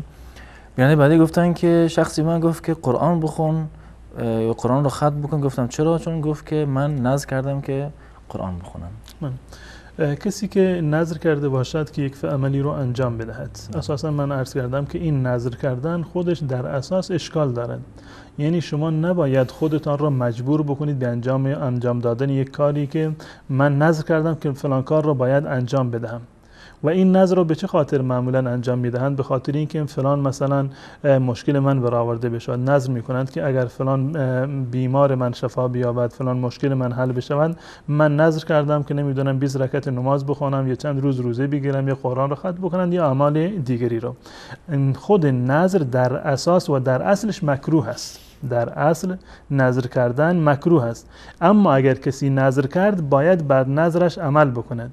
مکروه بودن نذر به این معنی هست که ما نباید فرصت بدهیم که فقط در زمانی که دچار در واقع تنگنا بشویم، در مهلکه گیر بکنیم، دچار مشکل بشویم، الان نذر میکنیم که اگر الله متعال مشکل رو مرا حل بکنه من فلان عبادت رو برای الله متعال انجام میدم. انسان باید در واقع خودجوش قبل از اینکه دچار مشکل بشود، قبل از اینکه به تنگنا برسید، باید اعمال خیر رو انجام بدهید. بعد از اینکه دچار مشکل شدید به همین اعمال خودتون توسل بکنید. به این گونه توسل بکنید: پروردگارا به خاطر قیام اللیلی که من میخونم، به خاطر اینکه شبها من بلند میشم و نماز تهجد میخونم، پروردگارا به خاطر روزهای نفلی که من میخونم، به خاطر نمازهای نفلی که من میخونم، عباداتی رو قبلا انجام دادن، به عباداتی که قبلا انجام دادن توسل بکنن. پروردگارا بله و من به خاطر عبادتی که انجام دادن، به خاطر محبتی که با الله و رسول دارم، به خاطر ایمانی که دارم، به خاطر نمازم، به خاطر روزم، فلان مشکل مرا حل بکن. این عمل کاملا برعکس باشه. در صورت نظر میکنند که اگر الله متعال مشکل مرا حل بکند من فلان عبادت رو انجام میدم. شما برعکسش بکنید، اول عبادت رو انجام بدهید، عبادت فرضی رو، عبادت نفلی رو، روزه و زکات و بقیه موارد رو، بعد از این که دچار مشکل شدید با همون عملی که قبلا انجام دادید توسل بکنید. این اولاتر و بهتر است. منتها اگر کسی نظر کرد بر نظر خودش باید وفا بکنه. این یک مورد. در مورد نذر کردن که یک فردی نذر کرده قرآن رو ختم بکند، خودش نتوانست قرآن رو ختم بکند. یک فردی نذر کرده که اگر فلان مشکل و حاجت من روا بشود من قرآن رو ختم بکنم یا نماز بخونم. الان خودش نمیتواند. آیا میتواند کسی دیگر رو نیابتاً در واقع امر بکند که بجاش قرآن بخواند یا نماز بخواند؟ چون این چیزی جایز نیست. همون کسی که خودش نذر کرده که من قرآن رو ختم بکنم خودش باید ختم بکند.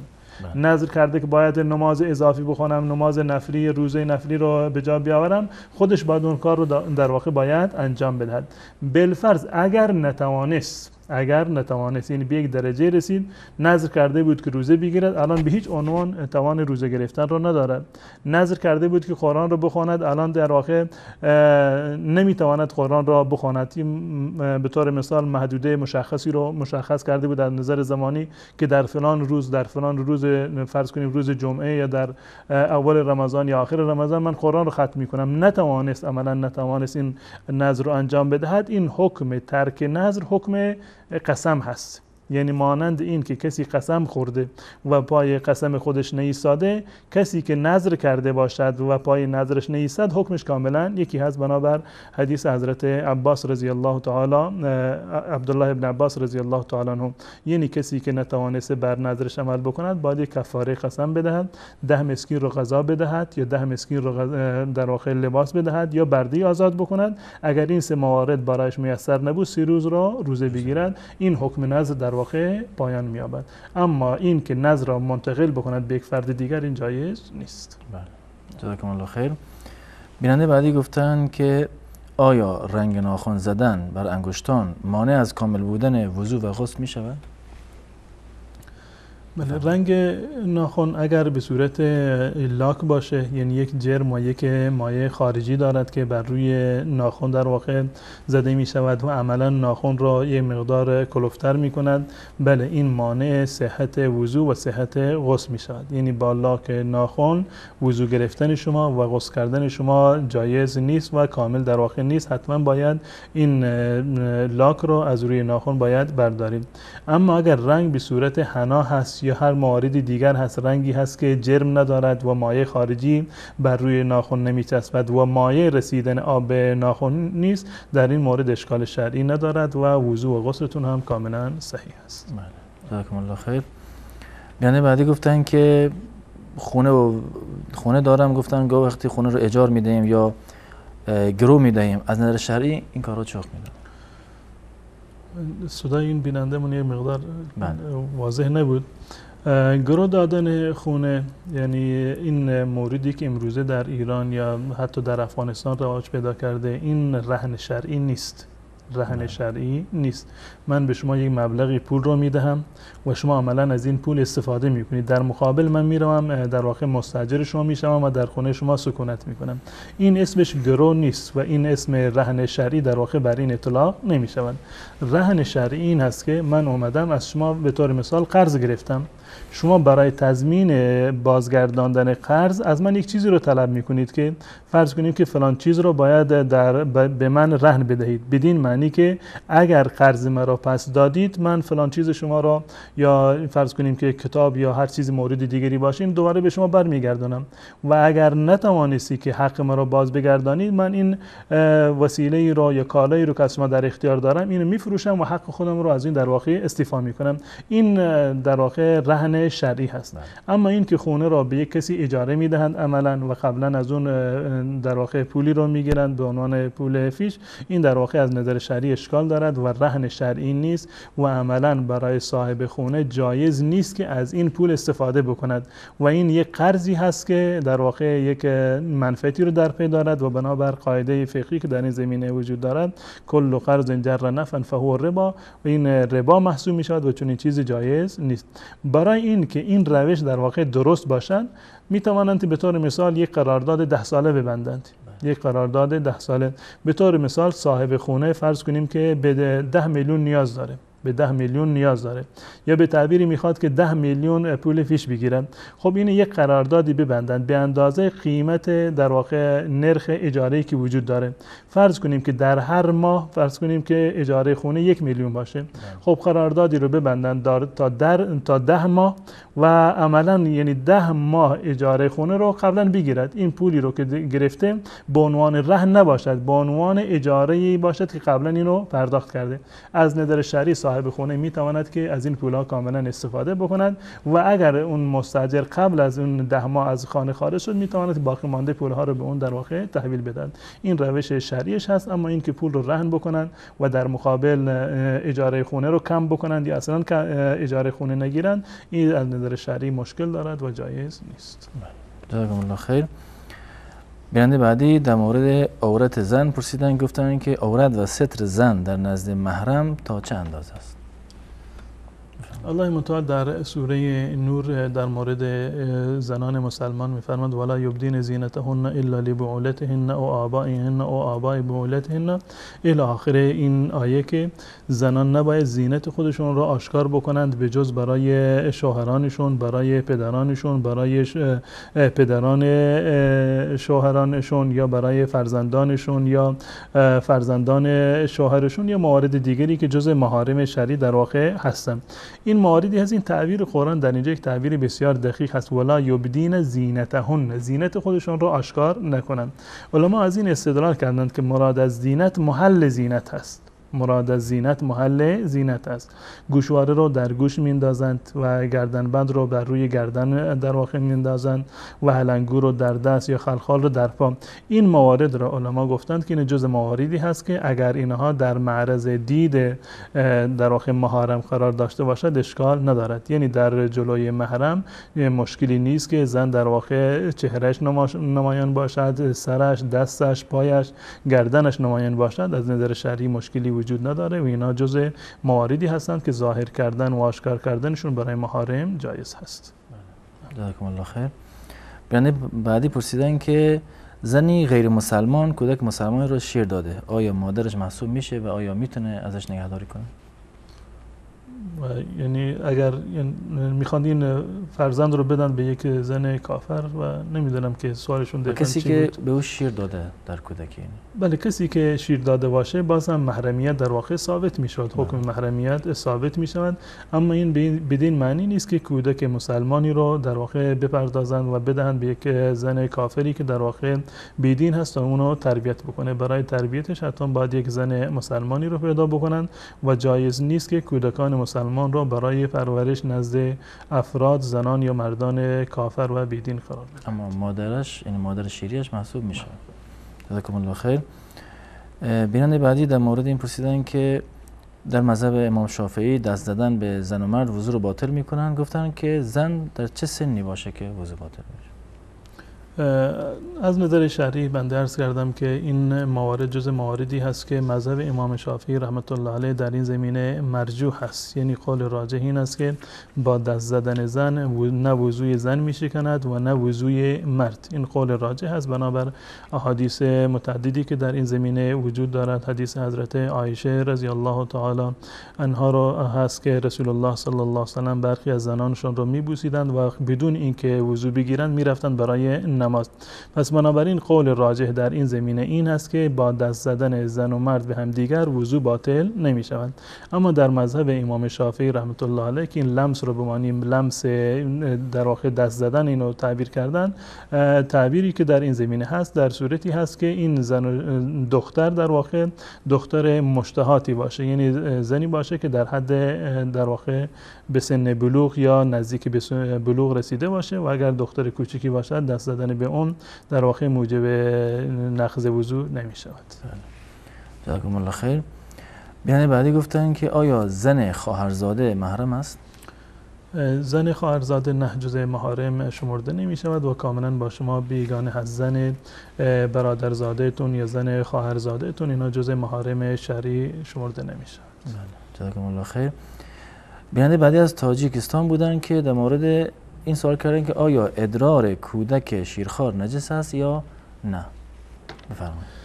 در مورد ادرار به صورت کلی جزء نجاسات هست. هیچ گونه اختلافی در این زمینه وجود ندارد، چه که این ادرار کودک باشد یا انسان بالغی باشد، زن باشد یا مرد باشد. به اتفاق تمام علما و ائمه مذاهب اربعه ما خرج من السبیلین، یعنی هر چیزی که از راه طبیعی از بدن انسان دفع می شود چه از راه جلو یا عقب، به اتفاق تمام مذاهب این در واقع نجس هست و تفاوتی ندارد که کودک باشد یا غیر کودک. منتها در مورد ادرار کودک شیرخوار یک تفاوتی وجود داره در این زمینه، در میان این که دختر باشد یا پسر باشد، دختر باشد یا پسر باشد.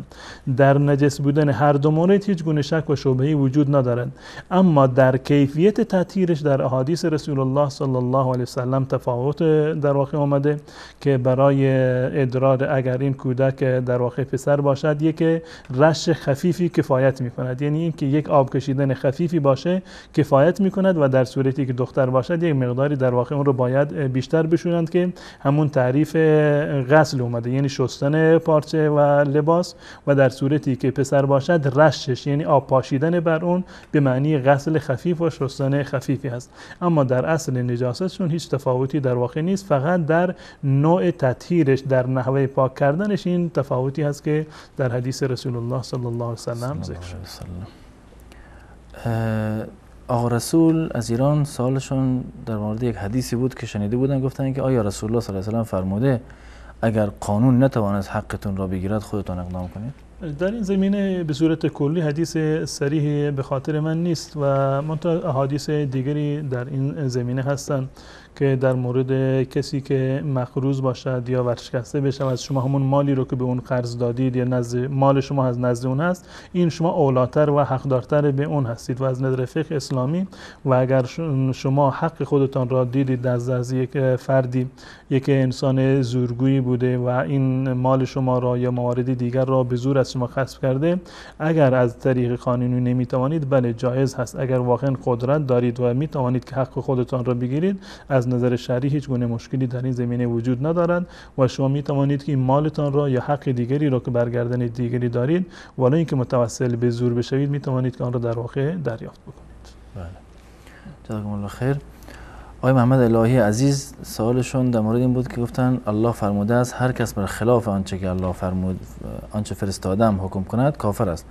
خب گفتن که کسی که وضو رو برعکس قرآن میگیره و از غیر الله و از مرده طلب میکند، آیا این کارها بر خلاف الله هست یا نه؟ در مورد تکفیر من خدمت این برادر بزرگوارمون جناب آقای محمد الهی و تمامی عزیزان عرض بکنم که موضع اهل سنت و الجماعت در این زمینه کاملا مشخص هست. ما در اینجا دو مطلب وجود داره، یکی این که مثلا میگن فلان چیز کفر هست، فلان عمل مثلا کفر هست، و یکی این که فلانی کافر هست، فلان عمل کفر هست، هر کسی که چنین عملی رو انجام بدهد کافر هست، این یک مسئله. و یکی این که فلانی یعنی اسم ببریم که فلان شخص فلانی فرزند فلانی کافر هست، این دو مسئله با هم دیگر کاملا متفاوت هستند. بالفرض این حتی شیخ الاسلام محمد ابن عبدالوهاب رحمت الله علیه در این زمینه میگه که اگر من کسی را ببینم که حتی بر روی قبری سجده میکند، حتی بر روی قبر سجده میکند، سجده کردن یکی از عبادات هست و سجده برای غیر الله کفره. در این تمام مذاهب اهل سنت و الجماعت هیچ گونه اشکالی رو و اختلافی رو ندارن، متفق القول هستند که سجده کردن برای غیر الله کفر هست یا نذر و نیاز کردن، قربانی کردن برای غیر الله در واقع کفر هست. در این هیچ گونه شک و شبهه‌ای وجود ندارن. اما اگر یک فرد این عمل رو انجام داد، آیا ما میتونیم بگیم که فلانی کافر شده، حکم کفرش رو صادر بکنیم؟ این یک بخش کاملا جداگانه هست. بله فلان عمل کفر هست، سجده کردن برای غیر الله کفر است، اما به مجرد این که ما دیدیم یک فردی برای یک بوتی یا فرض کنیم برای یک قبری یا برای کسی دیگر سجده می کند، بدین معنی نیست که ما حتما بگیم فلانی کافر شده، فلانی کافر شده. این عمل کفر هست، در این هیچ گونه شک و شبهه‌ای نیست. اما برای تطبیق دادن حکم کفر بر یک فردی یک سری شروطی لازم هست و یک سری موانعی هستند برای تکفیر. به طور مثال این که ما باید مطمئن باشیم که این فردی که الان برای قبر سجده می کند این حکم شرعی رو می داند، حکم شرعی رو در این زمینه می داند. خب این یک مرحله هست. مرحله بعدی باید حتما مطمئن باشیم که این انسان سالمی هست، از نظر عقلی مشکل ندارد. اینم مهمه. بله در مرحله سوم مطمئن باشیم این انسان در واقع به رضای خودش و در واقع بدون اجبار این عمل رو در واقع انجام میدهد. این تمام موارد در اینجا تاثیر دارد. اگر کسی عمل شرکی رو انجام بدهد اما برایش در واقع جای توجیه باشد، جای تعویل باشد، در واقع فریب خورده باشد، یک فتوایی رو از یک مرجعی فرض کنیم که شنیده باشد، فریب اون فتوا رو خورده باشد، یا برایش در این زمینه شبهه‌ای وجود داشته باشد، یا اینکه انسانی هست که در واقع مکلف نیست، یا اینکه انسانی هست که تحت فشار اینو انجام داده، به هیچ عنوان ما نمیتونیم حکم کفر را صادر بکنیم. فقط در زمانی ما میتوانیم حکم کفر را صادر بکنیم که هیچ گونه مانعی وجود نداشته باشد و تمام شروط در اینجا فراهم شده باشند و برای اون فرد کاملا اتمام حجت شده باشد. در اینجا ما میتوانیم که حکم کفر را صادر بکنیم. و از این گذشته حکم کفر را دادن این کار هر کسی نیست. هر کسی از کوچه بازار اجازه رو ندارند که یک حکمی رو برای یک مسلمانی صادر بکنند که فلانی کافر هست.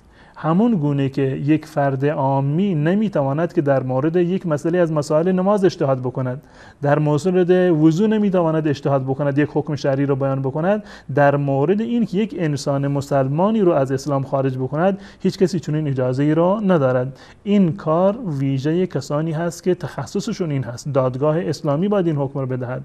یک فردی که عالم هست، تمام این شروط و این در واقع موانع رو در نظر دارد، چنین کسی باید فتوا بدهد. از بنابراین اگر کسی رو میبینید که خلاف قرآن عملی رو انجام میدهد، خلاف حدیث عملی رو انجام میدهد، ولو این که در این هیچ گونه شکی نیست، در آیات قرآن شکی نیست، در صحت احادیث رسول الله صلی الله علیه وسلم شکی نیست، اما هر کسی که مخالف این در واقع قرآن و حدیث رو انجام داد، شما نمیتونید حکم اون رو در واقع کفر اون رو صادر بکنید، مگر این که انسان این اهلیت رو داشته باشد که فتوا بدهد و این که این فتوا بر اساس واقعیت باشد، یعنی اون مورد رو کاملا بررسی کرده باشد که شرایط کاملا فراهم باشد، هیچ مانعی برای این حکم وجود نداشته باشد. بعد از اون میتوانیم که چنین حکمی را صادر بکنیم. برای شک و شبهه و برای تعویل و با حدس و گمان به هیچ عنوانی و تحت هیچ شرایطی جایز نیست که ما فرد مسلمان را کافر بکنیم. حتی در روایت اومده که رسول الله صلی الله علیه وسلم میفرماند که من قال لاخیه المسلم یا کافر فقط باء به احدهما. این خیلی مهم هست در این زمینه. هر کسی که به برادر مسلمان خودش خطاب بکند که ای کافر، یکی از این دوتا کافر هست. اگر واقعا اون فرد مورد نظر کافر بوده باشد و عملا کفری رو انجام داده باشد، خب این حرف شما مصداق دارد، وگرنه خود گوینده در واقع کافر میشد. پس بنابراین در این زمینه باید کمال احتیاط رو انسان باید در نظر داشته باشد و به هیچ عنوان نباید حکم تکفیر کسی رو صادر بکنیم، خصوصا انسان‌هایی که اهل این نیستند. ما نباید فتوا بدهیم و حتی حکم رو صادر بکنه که فلانی فاسق هست، فلانی نمیدونم منافق هست، فلانی کافر هست. این یک اصطلاحات شرعی هست. فقط افرادی که آگاه از احکام شرعی هستند، آگاه از دلایل شرعی هستند، آگاه از روش استنباط احکام هستند، فقط اونها میتوانند که در این زمینه اظهار نظر بکنند. بله، سپاسگزارم از شما. آقای محمد الهی عزیز، سوال بعدیشونم در مورد گناه بود که گفتن اگر کسی فقط نیت گناه را بکند آیا گناهی برایش نوشته می شود یا نه؟ در این زمینه روایت بسیار زیبا و جالبی هست از حضرت عبدالله ابن عباس رضی الله تعالی عنهما که روایت هم صحیح هست، در صحیح بخاری و صحیح مسلم هست که ایشان از رسول الله صلی الله علیه وسلم نقل می کنند که فمن هم بحسنة فلم یعملها کتبها الله له حسنه. هر کسی که تصمیم بگیرد برای انجام یک کار خیری، نیت می کند یک کار خیری رو انجام بدهد و به مجرد نیت کردن که شما تصمیم گرفتید که فلان کار رو انجام بدهید، الله متعال این نیت کردن شما را یک عمل صالحی می نویسند. یعنی این به عنوان یک عمل صالح برای شما نوشته می شود و در نامه اعمال شما هست، یک حسنه کاملی هست. اگر انسان تصمیم بگیرد یک کاری رو انجام بدهد، کار خیری رو انجام بدهد، این ادامه روایت هست. اگر انسان مسلمان اراده بکند و تصمیم بگیرد که کار خیری رو انجام بدهد، اگر انجام ندهد یک نیکی برایش نوشته شده. اگر موفق شد این کاری رو که تصمیم گرفته انجام بدهد، حداقلش الله متعال این یک نیکی رو به جای 10 نیکی می نویسد. یک کار خیر رو الله متعال به جای 10 کار خیر می نویسند. همین یک کار خیر رو الله متعال به 700 برابر هم ارتقا می دهند و حتی بیشتر از این عرض کردم ترجمه حدیث رسول الله صلی الله علیه و سلم است. اما در ادامه این حدیث رسول الله صلی الله علیه و سلم می فرماند و من هم بسیئة فلم یعملها کتبها الله له عنده حسنة کامله. هر کسی که تصمیم کار بدی رو بگیرد، تصمیم بگیرد و اراده بکند که من فلان کار گناه رو انجام میدهند و این کار رو انجام ندهد، الله متعال این رو برایش یک عمل صالح می نویسد.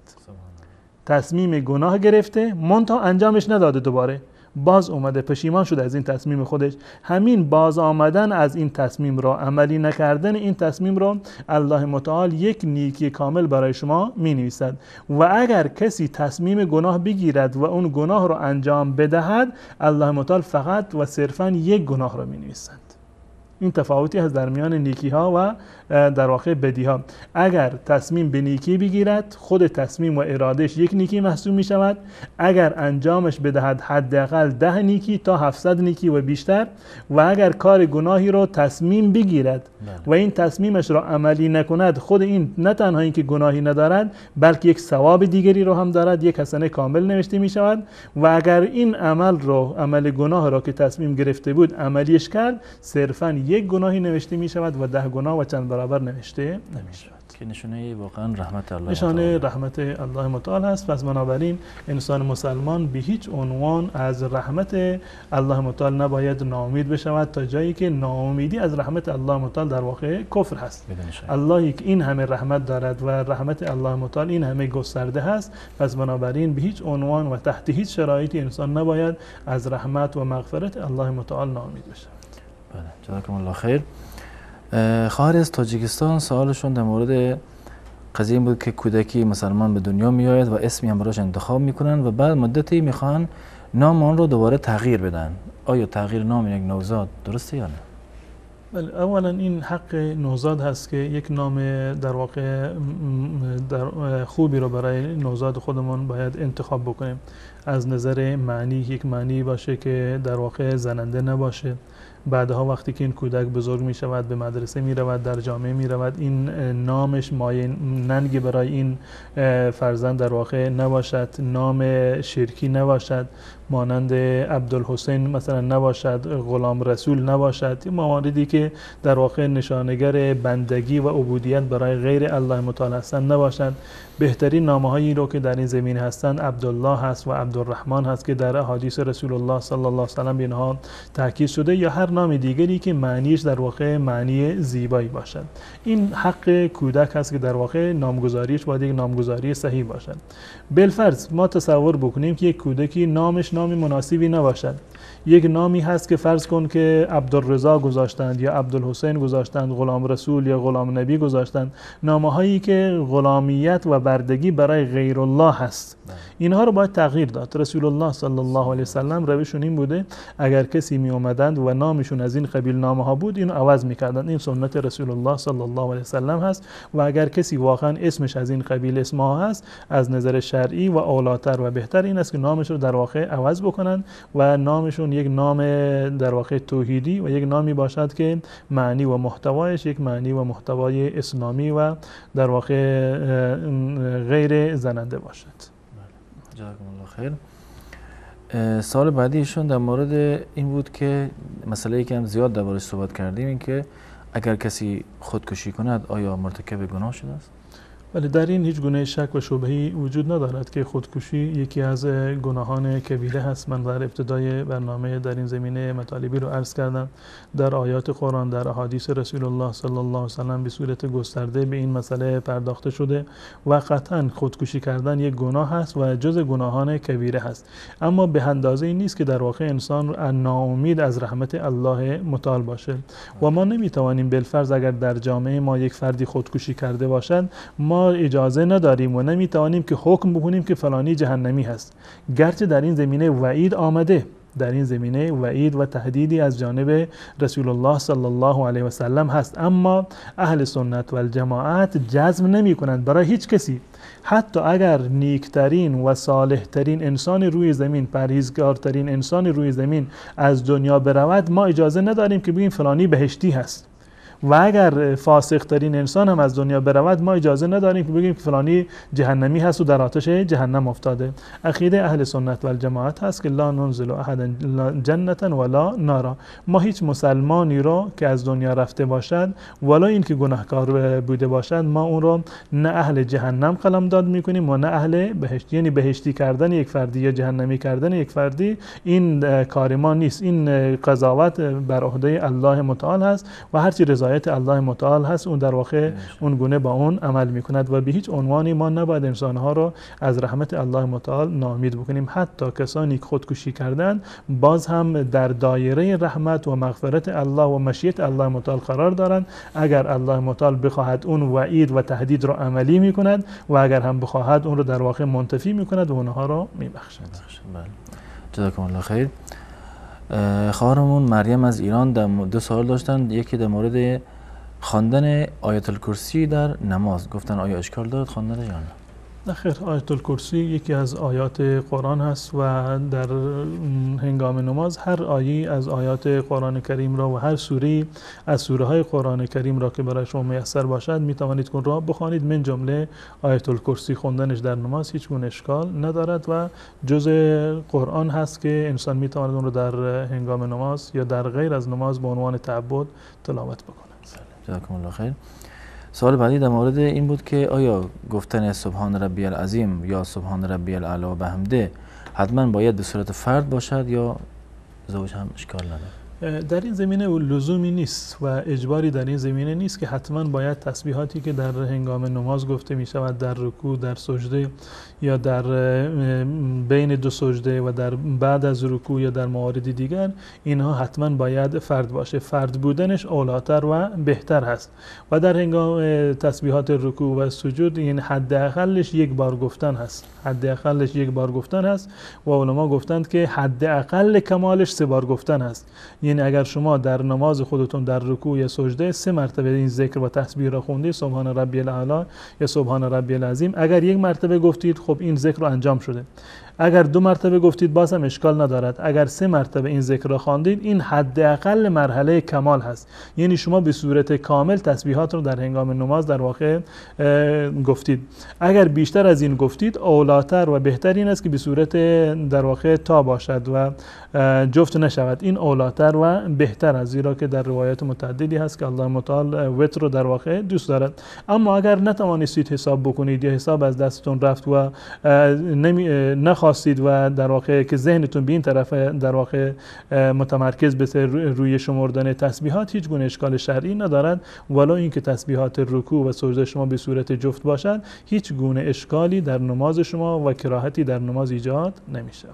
بله، سپاسگزارم از شما.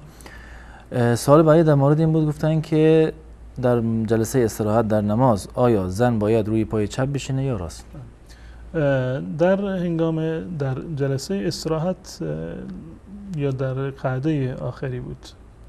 در قعده آخری. در قعده آخری این مطلب بیشتر در واقع توجیه داره.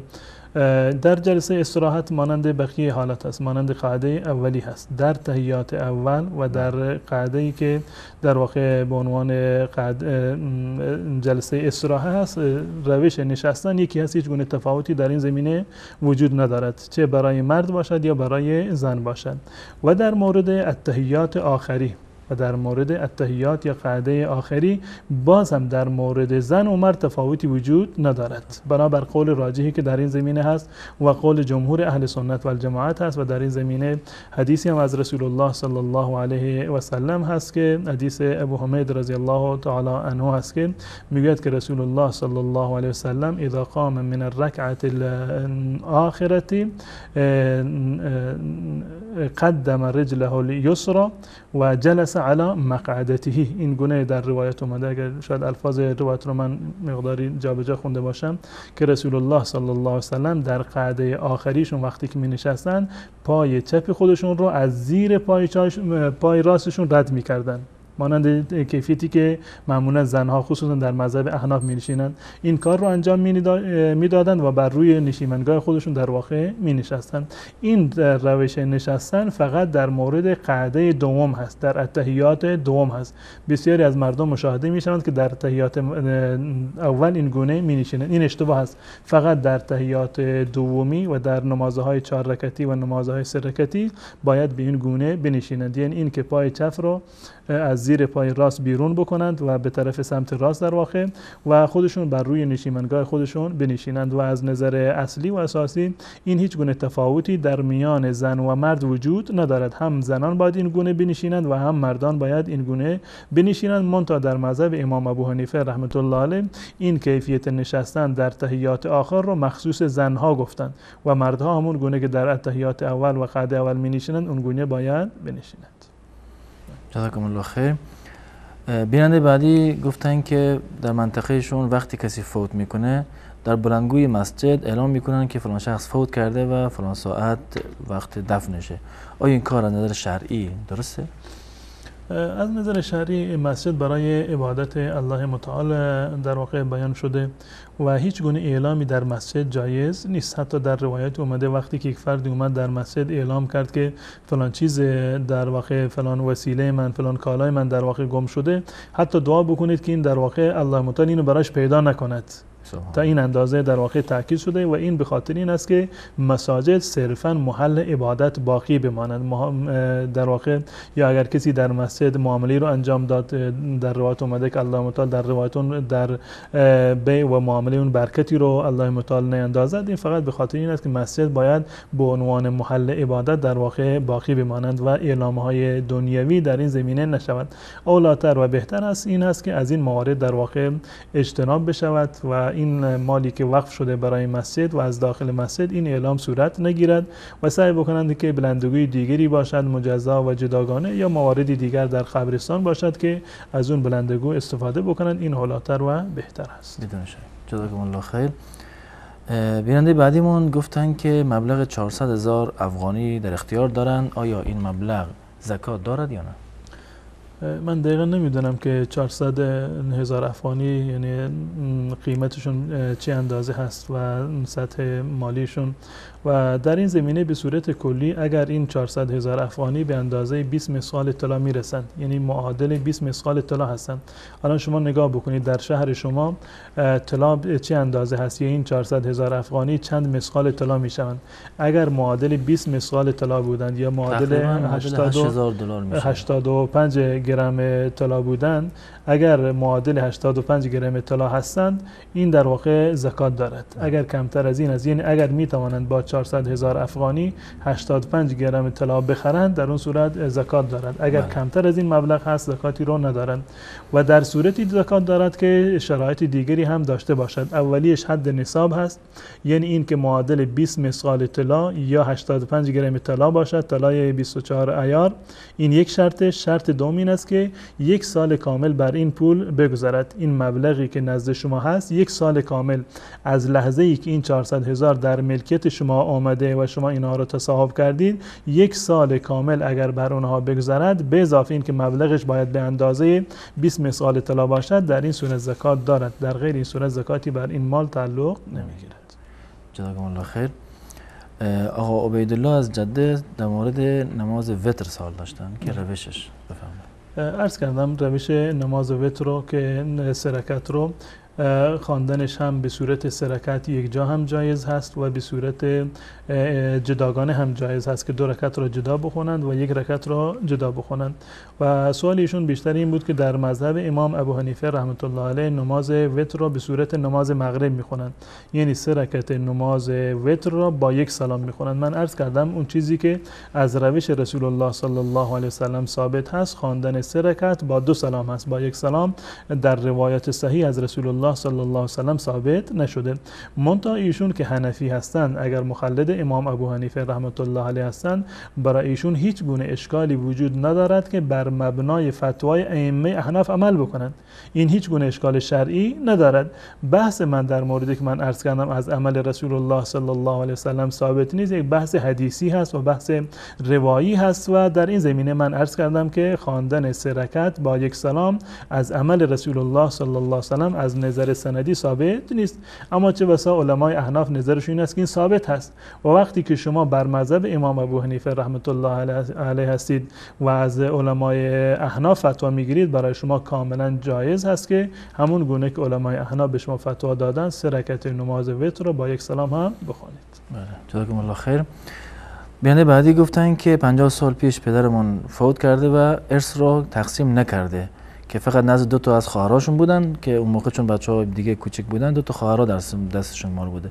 الان می‌خوایم مال‌ها رو تقسیم بکنیم. آیا پدرشون مرتکب گناهی شدن یا خودشون؟ در صورتی که یک انسانی از دنیا رفته، در واقع تکلیف از اون ساقط شده، اون مکلف نیست.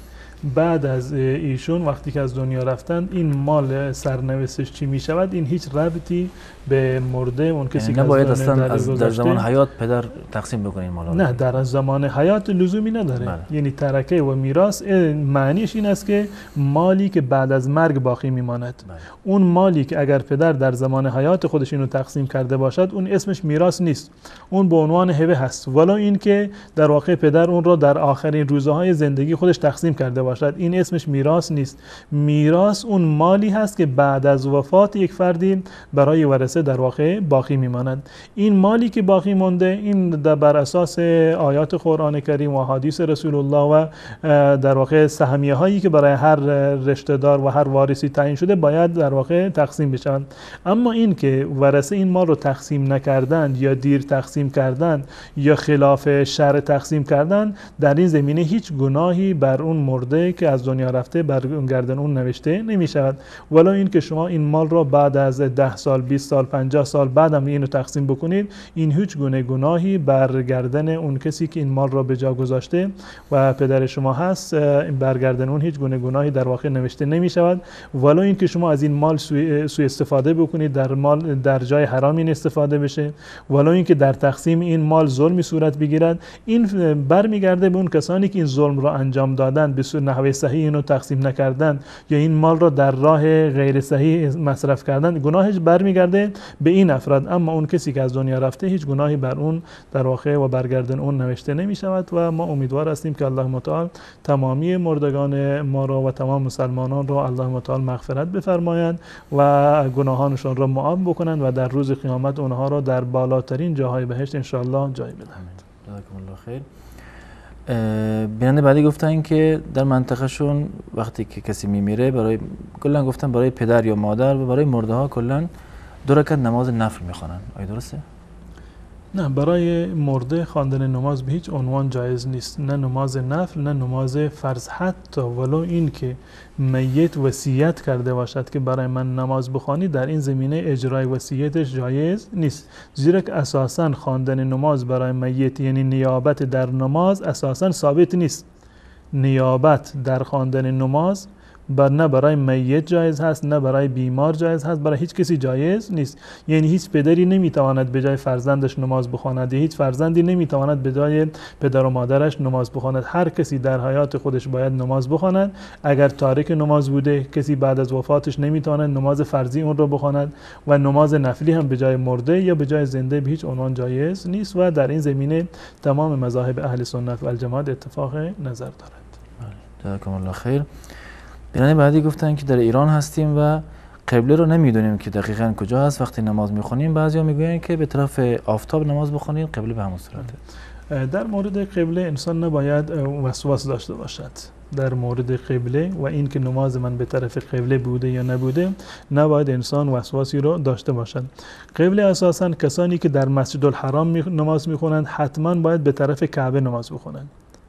کسانی که در مسجد الحرام نماز میخونند الزاماً باید به گونه‌ای نماز بخونند که حتما باید روبروی خانه کعبه باشند. اگر جهت اونها منحرف باشد، یعنی به طرفی نماز بخونند که مستقیم به طرف کعبه نباشند، نمازشون درست نیست. این برای کسانی هست که در مسجد الحرام نماز میخونند. برای اهل مکه قبله مسجد الحرام هست. برای اهل مکه قبله مسجد الحرام هست، یعنی اهل مکه نماز بخونند به طرف مسجد الحرام. بالفرض که تصور بکنیم یک فردی در مکه نماز خونده باشد، اگر یک خط موازی از این نمازگزار تا خانه کعبه در واقع ترسیم بشود، این خط مستقیم به خانه کعبه نرسد اما به مسجد الحرام میرسد، باز هم نمازش کاملا درسته و هیچ گونه اشکالی رو نداره. و برای کسانی که خارج از مکه هستند، خود شهر مکه برایشون قبله هست، یعنی جهت شهر مکه برایشون در واقع قبله هست. در ایران یا در افغانستان جهت مکه یا سرزمین عربستان در واقع جهت غرب در واقع قرار دارد، پس بنابراین خود جهت غرب برای ایران در واقع جزء قبله محسوب می شود. لازم نیست که حتما انسان وسواس داشته باشد و به گونه‌ای تنظیم بکند حتما من باید به یک گونه‌ای نماز بخونم که اگر این خط موازی کشیده بشود از روی کعبه رد بشود، چون این چیزی لزوم نداره. همین که شما به طرف غرب نماز میخوانید و به طرف عربستان یا به طرف مکه نماز میخونید، نماز شما کاملا صحیح است و در این زمینه نباید وسواس چندانی را داشته باشید. اگر میسر هست سعی بکنید تا جایی که امکان دارد در واقع جهت قبله دقیق باشد، اما اگر دقیقاً برایشون میسر نیست، همین که به طرف عربستان یا به طرف مکه نماز بخونند همین مقدار کفایت میکند. جزاکم الله خیر. بیننده بعدی پرسیدن که آیا خانم ها میتونن در زمانی که عادت هستن قرآن را از روی کامپیوتر یا موبایل بخونن و حفظ کنن؟ اگر به عنوان مرور کردن هست که ایشون گفتند که در دل میخونند مرور بکنند، مرور کردن قرآن یعنی اینکه در دل آن را در واقع مرور بکنند بدون که تلفظ باشه، به اتفاق علما هیچ گونه اشکالی رو در این زمینه نداره. اما اگر به صورت تلفظ باشه، با صدا باشه، گروه بسیار از علما اینو در واقع اکثریت علما اینو جایز نمیدونند مگر در حالت ضرورت. مگر در حالت ضرورت به این معنی که برای مراجعه حفظ باشه، مرور کردن حفظ باشه که قرآن از یادش نرود، یا برای تعلیم دادن باشه یا برای امتحان دادن باشه، در این صورت اشکال شرعی وجود نداره. جزاکم الله خیر. بیان بعدی گفتن که اگر کسی اشتباهی نماز سنت را با اقامه برپا کند آیا در نماز اشکال وجود داره؟ اقامه گفتن نه برای نماز در واقع سنت و نفل لازم هست و نه برای نماز فرضی، یعنی خانم هایی که در خانه نماز میکنند برای اونها لازم نیست که حتما اقامه بکنند. در اقامه را که قبل از نماز بخونند، بدون اقامه همین که از آن را شنیدند نماز بخونند، کاملا نمازشون درست است. اگر اقامه نکرده باشند هیچ گونه اشکال شرعی در نمازشون ایجاد نمی شود، چه نماز نفل باشه نماز فرض باشه. جزاکم الله خیر. بیننده بعدی از تاجیکستان گفتن که در ماه رمضان در منطقهشون عادت است که شخصی مردم رو به افطار دعوت میکنه و ملا در بعد افطاری قرآن بخونه و صاحب خونه به اون ملا یک مبلغ مال میداد. آیا این کارش درسته؟ خواندن قرآن برای ایصال ثواب به مردگان عرض کردم که این خودش جای اشکال داره، ثابت نیست از حدیث رسول الله صلی الله علیه و سلم. پول گرفتن در مقابل خواندن قرآن برای مرده این یک مشکل دیگر هست که باز هم این در واقع جایز نیست، یعنی بدعت در بدعت هست این مورد. و در این بیننده من که ظاهرا از تاجیکستان بودن، در مذهب امام ابو حنیفه رحمت الله علیه چون این چیزی جواز ندارد و جایز نیست و انسان باید تمامی این خرافات و این بدعت ها رو در واقع ترک بکنند و روی بیاورند به سنت رسول الله صلی الله علیه و سلم. سپاسگزارم از شما. و آخرین سوال بینندم این بود، گفتن که خواهری بود گفتن شوهرم گفته اگر قلیون بکشی تو مثل خواهرم هستی. آیا این معنی طلاق داره؟ نه خیر، اگر در صورتی که اینو گفته باشه نه معنی طلاق رو داره و نه معنی زهار رو داره. یعنی در صورتی که هدفش منع کردن از این کشیدن قلیون باشه که قلیون استفاده نکنن، در این صورت اگر حتی لفظ صریح طلاق رو هم گفته باشه از دیدگاه بنده این طلاق در اینجا واقع نمی شود. و وقتی که لفظ زهار رو هم گفته باشه، وقتی که هدفش در واقع زهار نیست و هدفش صرفا در واقع یک نوع تهدید هست، در این صورت هیچ حکم شرعی برای شما متعلق نمی شود و طلاقی در این زمینه واقع نمیشه. جزاکم الله خیر. وقت برنامه تموم شد، خسته نباشین. از بینندگان عزیز نیز تشکر میکنیم که تا این لحظه پای برنامه ما نشسته بودن و تا یک دیدار دیگر همه شما را به الله متعال میسپارم. السلام علیکم و رحمت الله و برکاته.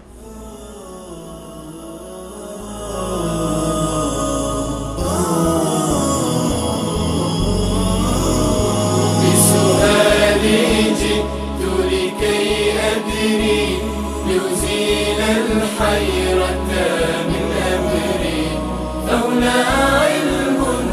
هنا نور وهنا منبع كل الفكر.